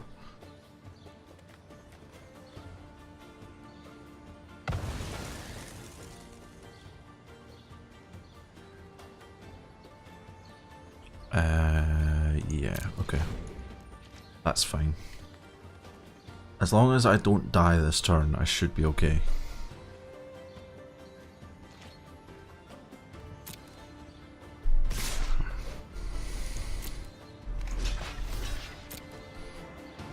I'm gonna lose him, but yeah. Does he have a sorcery? No, he does not.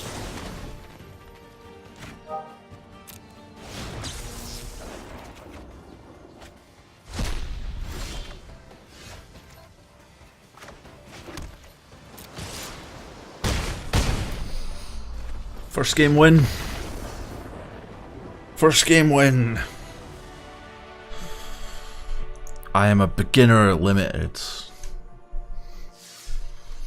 Okay, so we have one win under our belt, so we are guaranteed 100 gems in one pack with a 22% of getting a bonus of a pack. Let's jump straight into game 2.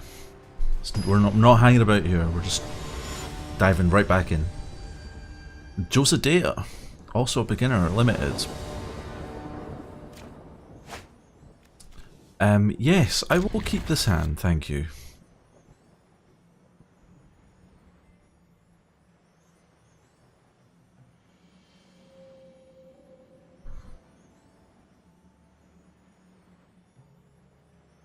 Come on, Josedea. Not that difficult. Swamp, Hard Poisoner, go!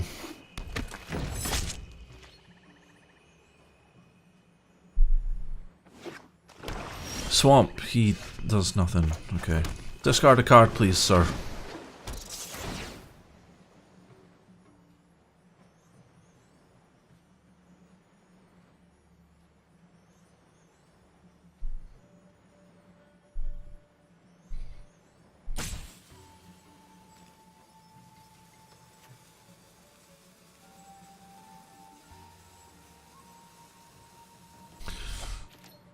Molder Hulk? Oh, he's playing black-green.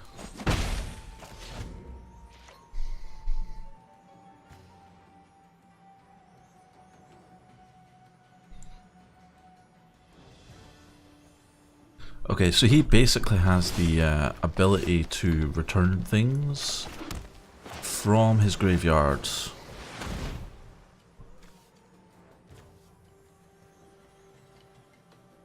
Purr. Burr, burr, burr. Burr, burr, burr, burr, burr.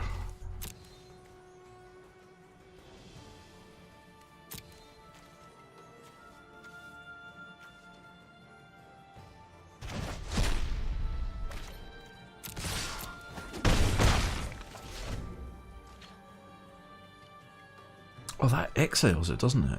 Sweet.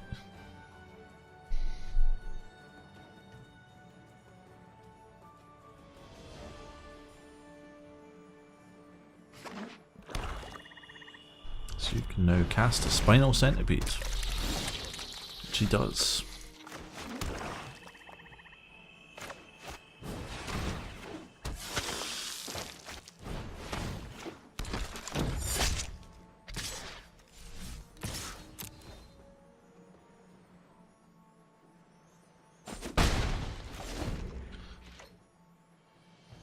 At this rate, I'm just gonna like tim him to death with 1/1s. Well, the Child of Night's a 2/1. So he's now going to play a Wild Ceratok, unless he drew something better.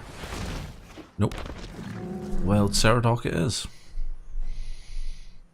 Was he going to attack with a Centipede? No, he is not. Mate, go and discard a card, please.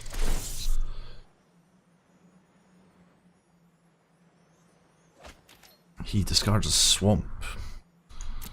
So I'm not going to attack because anything that I do is going to run into the Ceratok. I can't attack with the Poisoners because I need to hold them back to block whatever he decides to throw at us. Because he is playing green and green does have big beasties.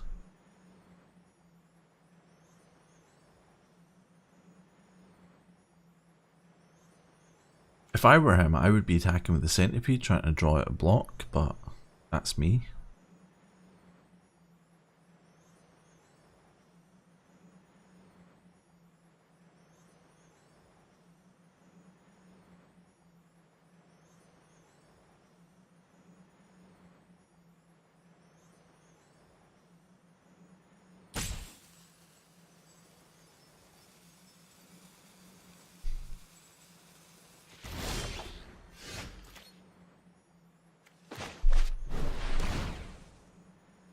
Okay, this is good. Dimir Spybug is a flyer. Although he probably has a cast down or something somewhere in his hand that he's about to play.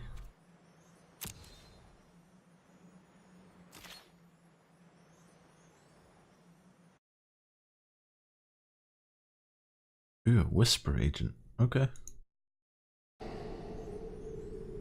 Fair enough.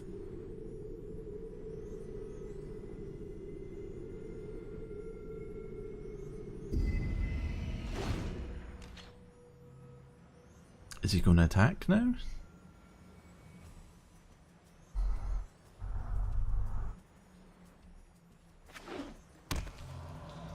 Guildgate. He still has another Ceratok in his hand. He's probably waiting until he gets something done with that one.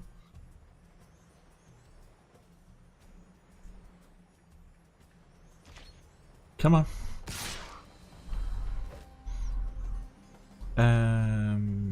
Yeah, sure. There you go. Eat a burger rat. It's already done its job. There's the other Ceratok.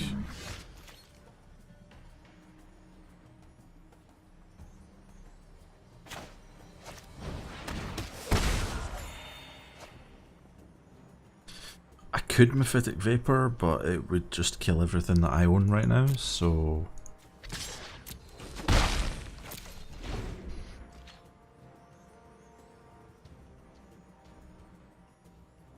Yes, that's mana.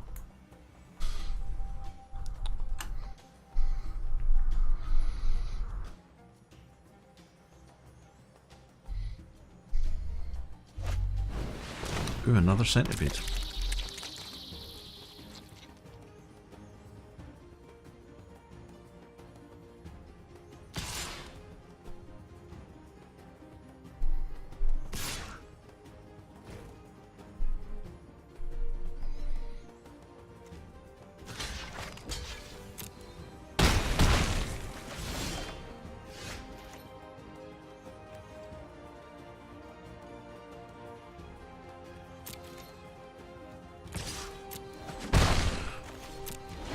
Man, this game's gonna be really slow.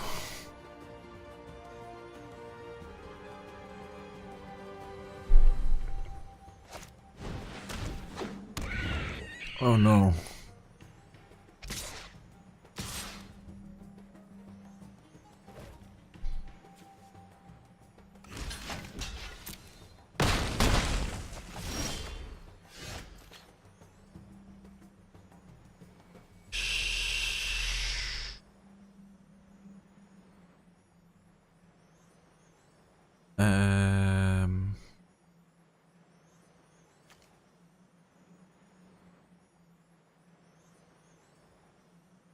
I would really like to play Plaguecaster, but I can't right now. Because I need both those hired poisoners to kill the Ceratoks.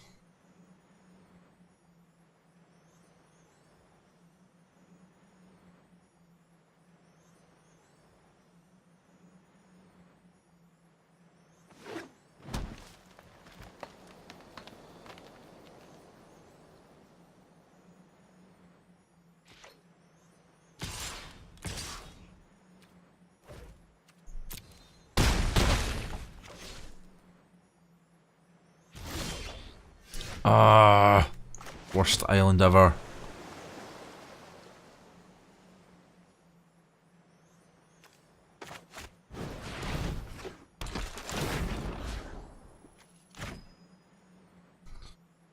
It's a terrible idea, but...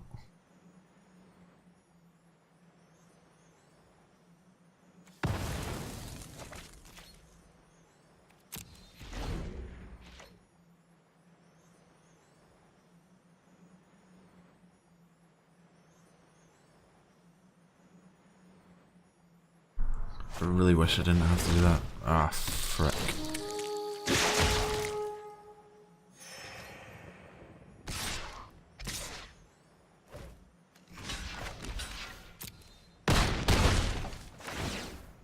Yep. Assume it's going on the foragers. Foragers. Make it a 5-5. Yeah. Okay, I kind of have to mainboard this.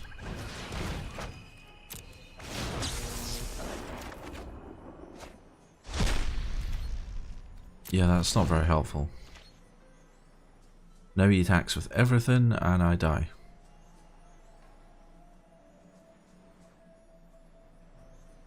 No, I survive on 1 HP. I lose everything on the board.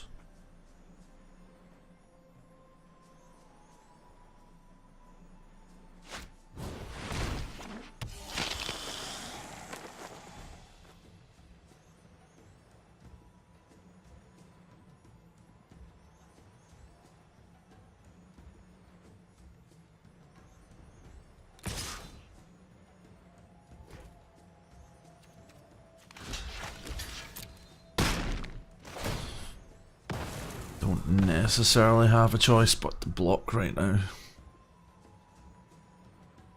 If he's smart, he'll put it on one of the Ceratoks so that it's not all in one place, but I'm assuming he's going to put it on the Foragers.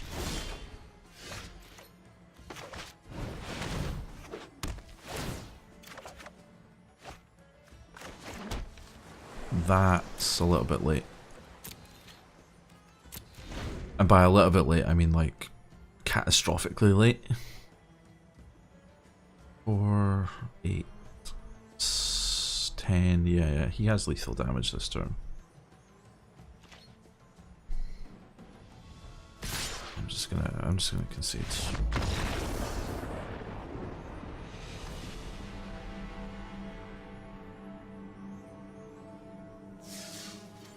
Yay! Lyrium raid!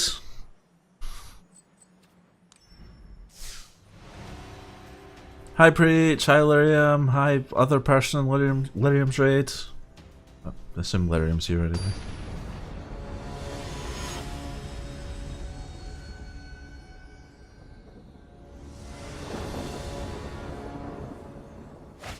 We are currently drafting and I am currently getting my ass handed to me. That is a terrible opening hand. That is not a better opening hand. If I go to 5, I lose a lot of momentum. Do I take this and hope to draw land? Yeah, I kind of do. That is not a land, but it is something I can use.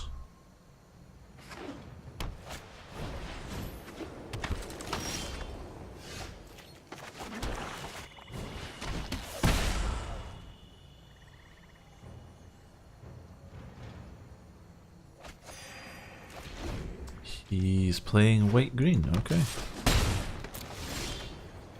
That is a land. That is a land. Please discard a card, sir. Generous Stray, huh? A Generous Stray, huh? Look, it's a kitty! It's a kitty! Please, sir, might I see your hands? Holy, you can get rid of that. I actually don't like any of those cards, but that is... no. Cannot have that card draw. There is literally no point attacking, because he either swings in with a Haunted Witness and gets a Lifelinker, which is going to get anyway.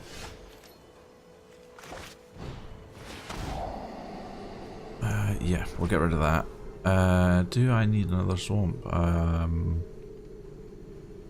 kinda do, but I don't really want it at the same time.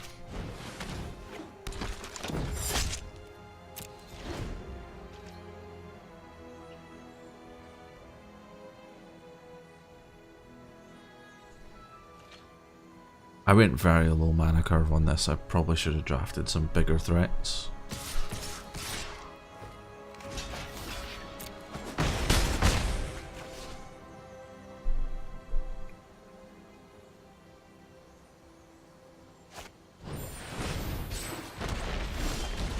Really?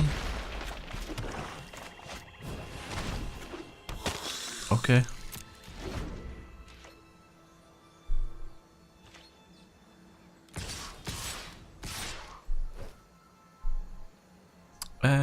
I'm just gonna take 3.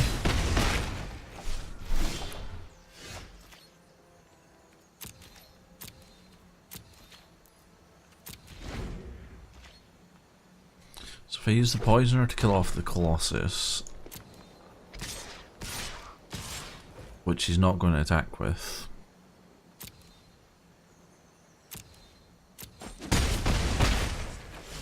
because he's scared of running into my Poisoner, which is kind of exactly where I wanted him to be.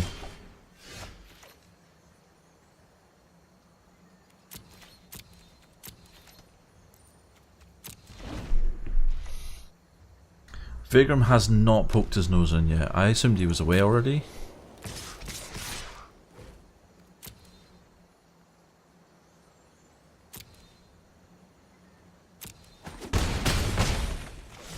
I actually meant to flash this guy in so I could block, but... Whoops. Vicious Rumors will get me some life, so I'm okay with that.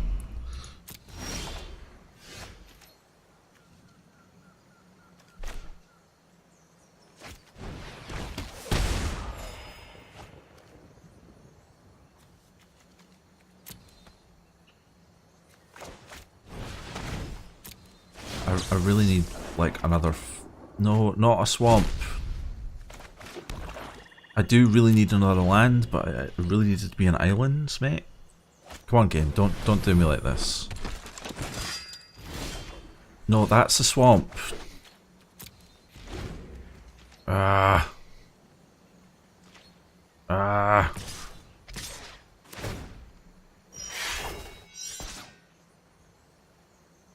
Ah.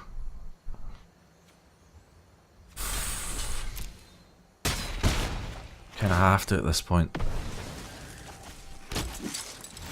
Island! No, that's not an island.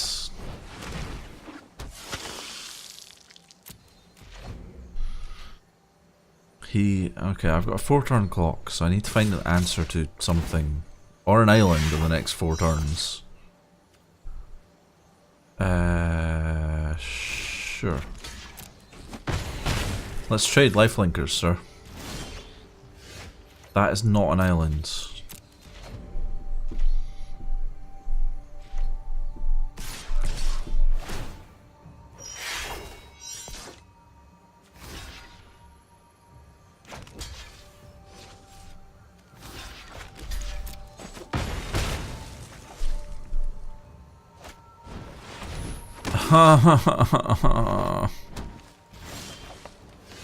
That is an island. Finally. Thank you, part of the cards, for doing me like this for so long.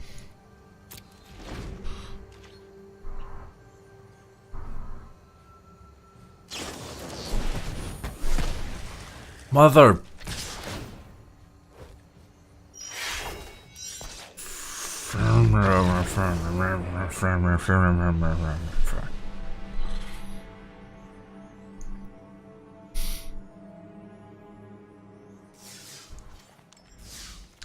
Okay, I need more islands, apparently. I also need more, like, fat things. Oh no, it's done the thing. Can I not make changes to this deck in between rounds? I should be able to.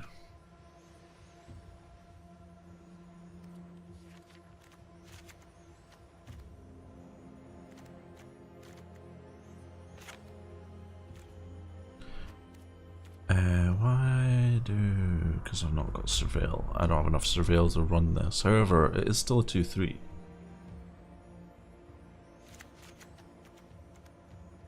3 for 3. You're 3 2. You're 3 3.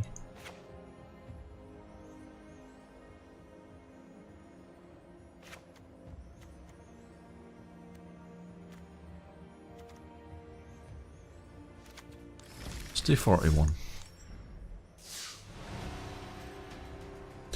Yeah, I mean that's the really good thing about Magic is like as you learn more about the game, then you like start playing better.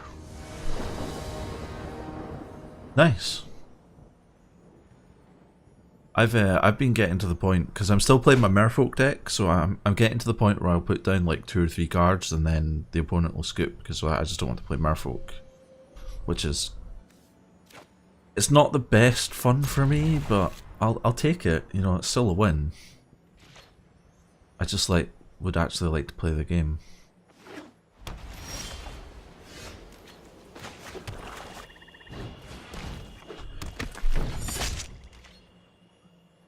But then there have been other games where I've like taken guys down from like 20, 22 health to like minus 30 in a single attack when they thought they were safe.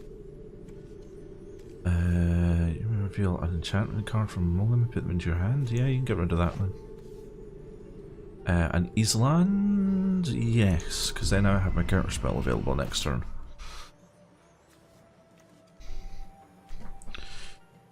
I'm going to keep the threat of the Hired Poisoner behind, if that's okay with you, mate.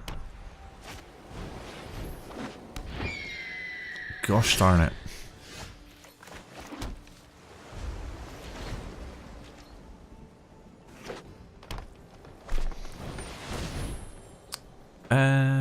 Top 4 cards, reveal a creature or enchantment and put them into your hand. No, it's okay. I'll just keep the counter spell for whatever that is that you play. A Wild Ceratok. Okay. Yay! Learn with the 30 bits. Which helpfully just says 30. Thanks, Streamlabs. Nah. Yay, bits! You are a 3-3 with Vigilance. You are a 4-3. I kind of would prefer it if you didn't tap my things, mate. Yes, give me Disinformation Campaign.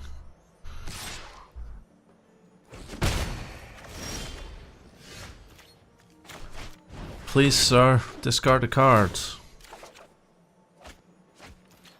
And I do another Sinister Sabotage. Sweet. I feel honoured that you would subject yourself to ads for me. I'll take 3.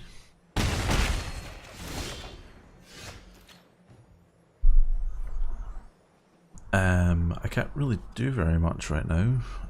Let's drop both Child Knights.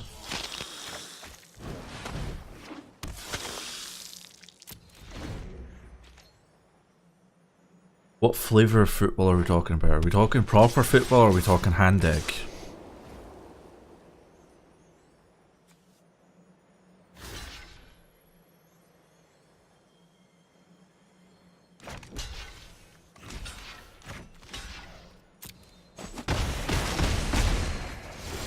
Hand egg.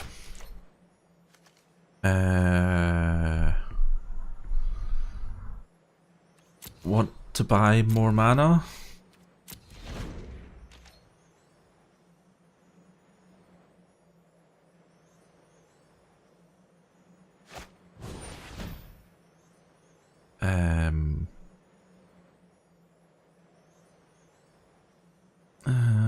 It's gonna make more tokens. I don't want no. Yes, more mana.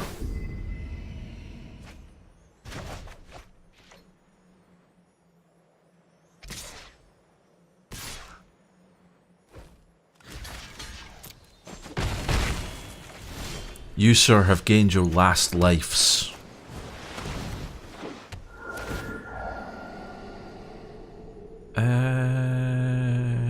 I'm okay with those draws, actually.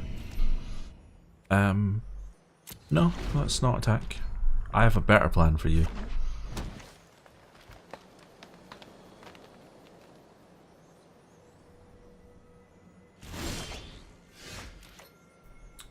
Okay, so I am going to create a copy of this this here Watcher in the Mist. I'll take the island, yeah, why not? And then I'm going to attack with this here Watcher in the Mist.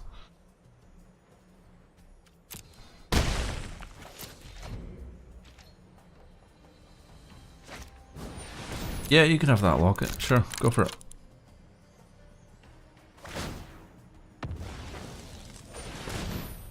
Yes, please put cards in your hand so I can make you discard them. Please, please, please, please.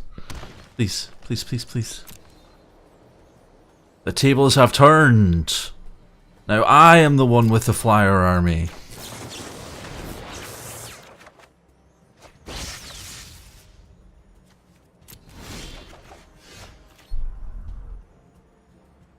I am vicious. This is a vicious game. This here's magic. It's not a spectator sport. Well, I mean, it is a spectator sport because you guys are spectating, but...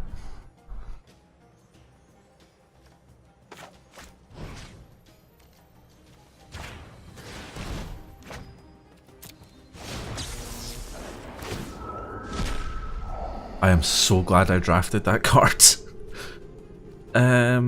I don't really need either of these right now.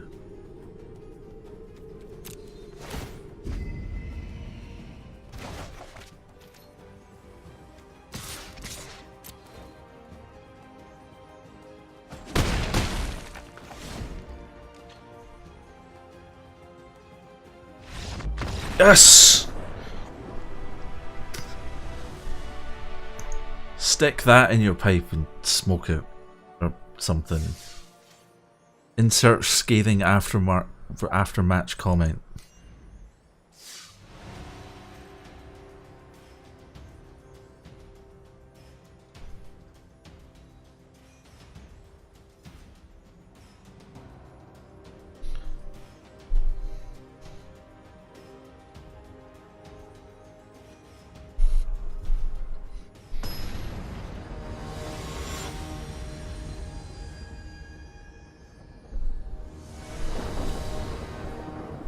I couldn't think of anything at the time.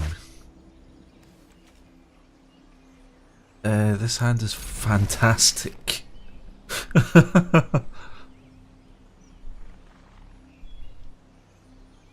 Turn 2 Thought Eraser? Don't mind if I do. Turn 3 Disinformation Campaign? Sure.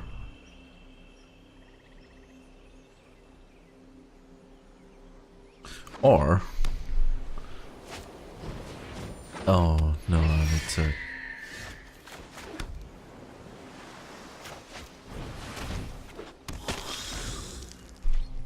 I need to out-life gain him.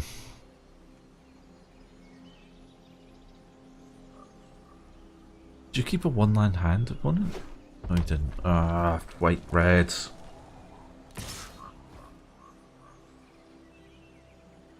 He has an instant in his hand. It's probably Take Vengeance.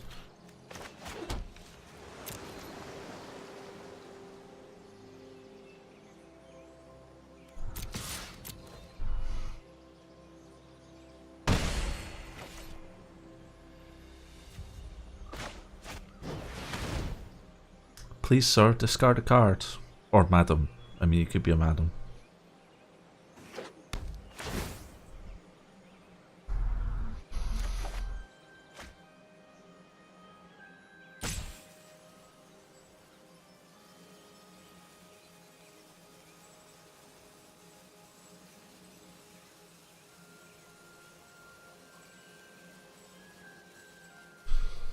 Oh, don't rope me. Come on. Just discard a card. Cosmotronic Wave? Wow. Dude. I need like 1 black mana so I can cast Nightveil Predator.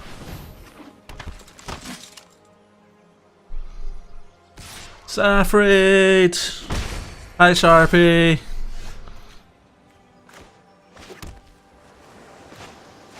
Hi, Saf! Whoa. I don't like any of these cards. I especially don't like that card. No, I don't want that counter spell.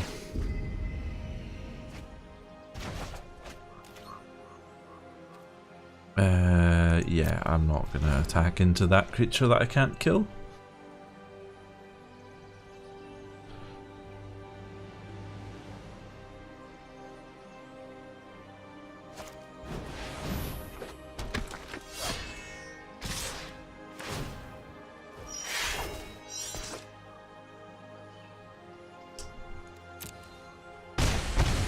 Okay, I'm being out lifelinked.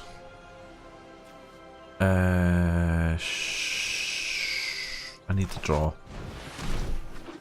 Bits! Thanks for the bits, Donny. Although this does mean that Ranzer's been knocked off the top spot.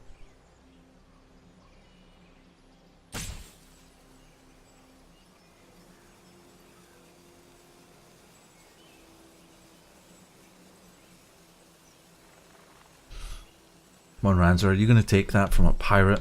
A pirate of all people? No offense. Okay, what's my out here? How do I win this? Crawl Swarm, duplicate? No, Nightveil Predator would be a better play, but I don't have enough black. Crawl Swarm would give me a turn against the Healer's Hawk. Although I really need to kill the Challenger, so I need to play the Poisoner next turn.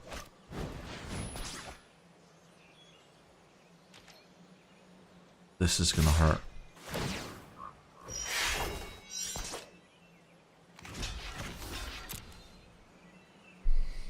So I take 6 and go down to 10.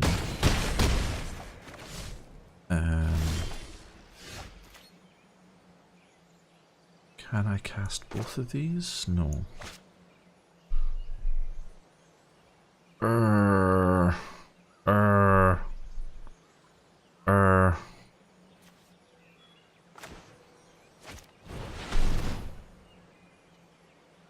Yay, more bits from Ranzer.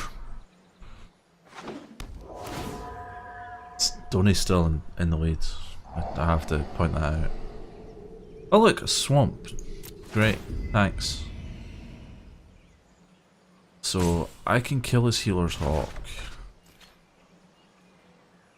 I can't kill his Healer's Hawk because he's going to sure strike it to give it first strike.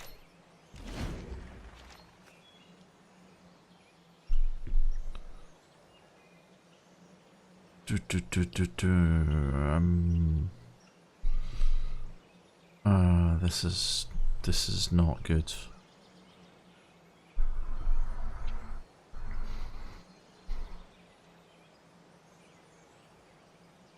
This is not good at all. I think I lose this game.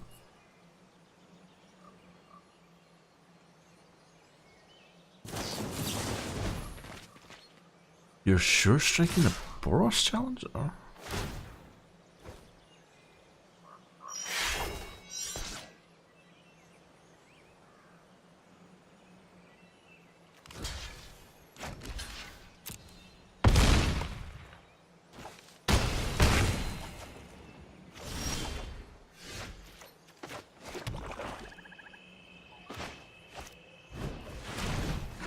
I die this turn.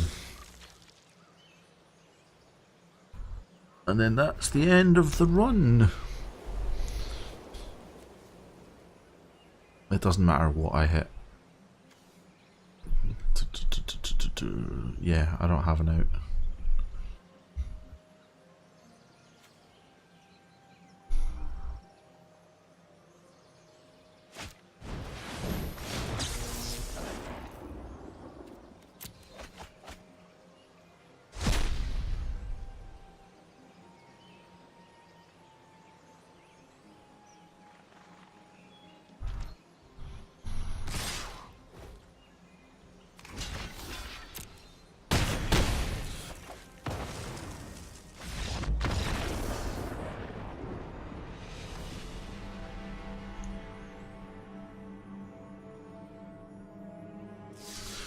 Well, that's unfortunate. However, at least we still get 200 gems and another pack. So we have... Oh, wow. We got the extra pack. Fantastic. Okay, what's in the packs? We have a common wild card. We have a Centaur Peacemaker, which gives us life. This dude, which makes another dude a little bit fatter in the back.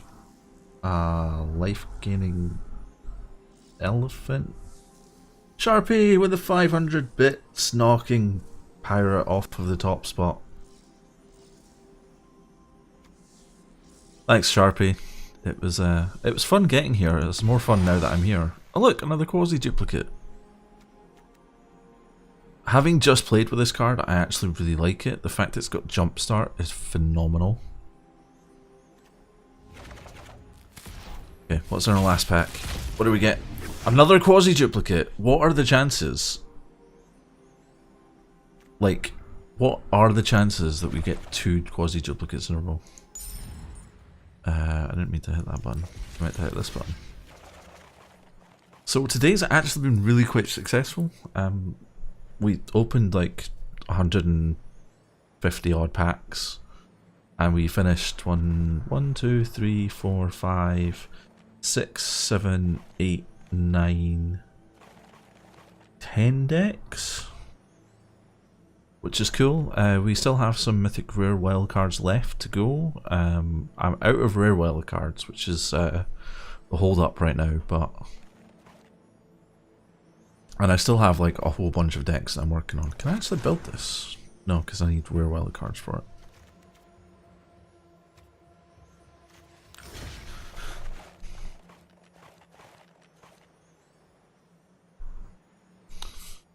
Okay, chat, pick a deck up until this point. So any of these top 3 rows. Go. And we're going to play a match with it.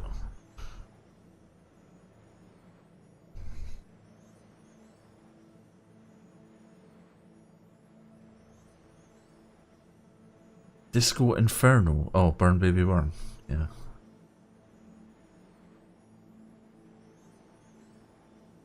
Okay, we have one vote for Burn Baby Burn, 1 vote for Budget Izzet Wizards. I really need to change that.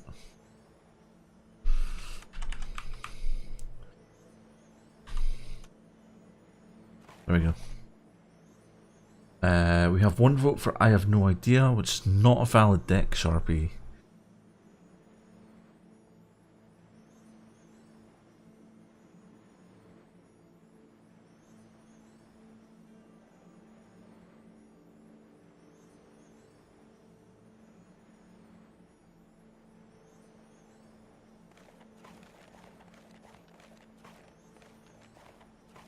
One vote for Just a Fleshwind.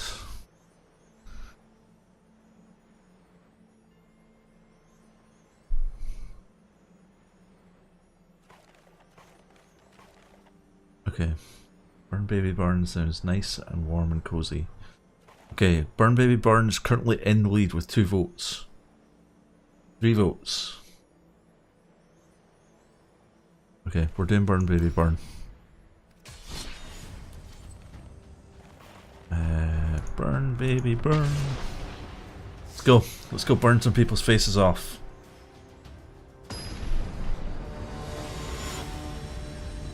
This is possibly the worst deck that I own, but it's also the most fun, so...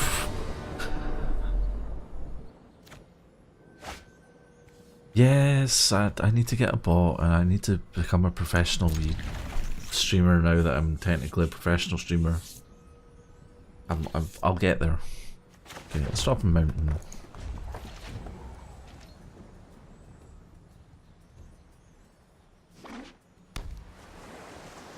That is an island. That is a navigator's compass. Okay.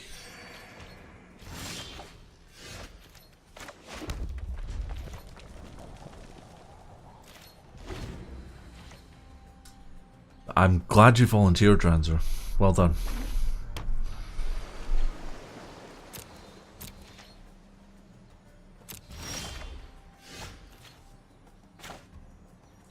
Do I particularly need this to go into play untapped? Yeah, I kinda do.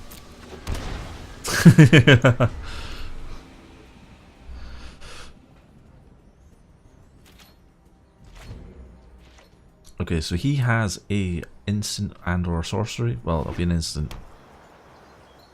Yellow, what? What? He's playing blue, white, red.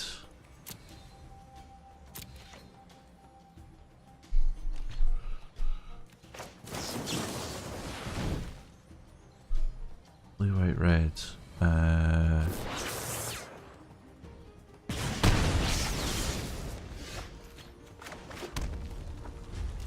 Okay. It may be the Freedom deck. I don't know if that's an actual deck, but if it's not, it should be. Preach, I think you should make a Freedom deck. Oh, this is a Drake deck. I can tell because it's got a Drake in it. Can I kill that? I can kill that. I should kill that.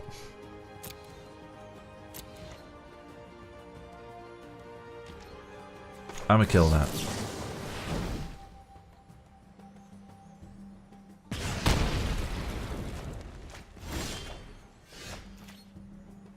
So we have a bunch of face damage that I'm just gonna sit on for a minute.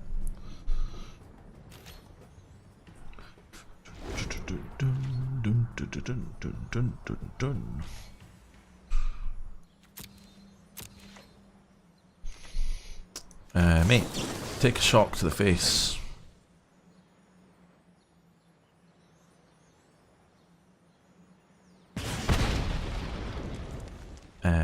Mate, take a Wizard's Lightning to the face.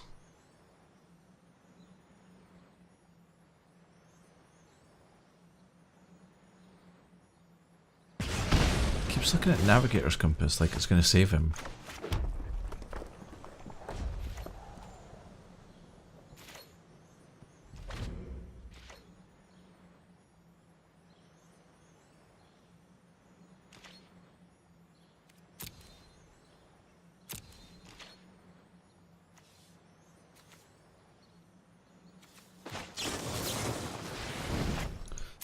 Risky factor.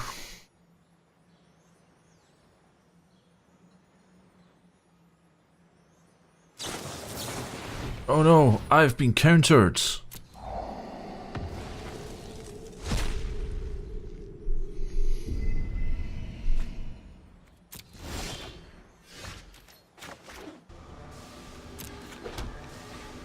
So in theory I can Banefire for 5. Well, next turn. I can only Banefire for 4 this turn. 5 is the magic number of Banefire because after that point it can't be countered or prevented. So he doesn't seem to be doing very well here. Okay, so we have 6 damage on the... We have 6 damage on Lightning Strikes, 5 damage on Banefire. So we have 11 in total. So we need another 3 for lethal. He is, however, playing a control deck. Or a semi-control deck, I assume.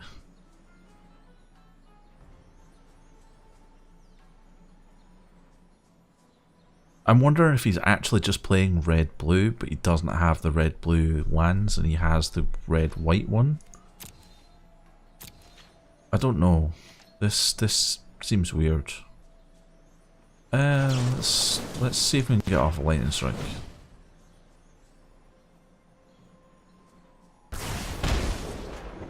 Let's see if we can get off another Lightning Strike.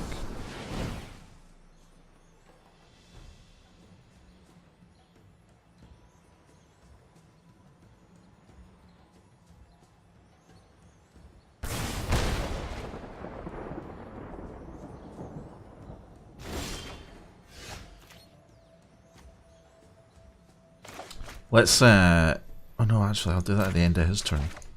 Screw it.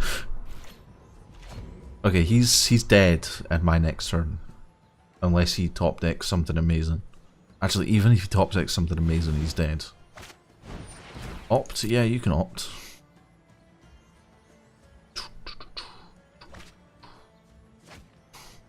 Is it a land? Look, it's a land.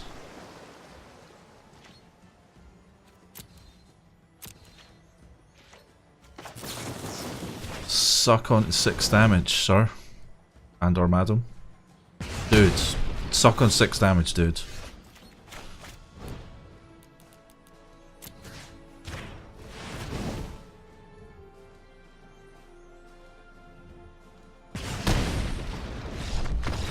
Burn, baby, burn. I feel like that wasn't really an appropriate display of it, but it's gonna have to do. Right, I am slightly over time, and I'm hungry and I need to pee, so I am going to end the stream here. Thank you all very much for coming out to join me on this first affiliate stream.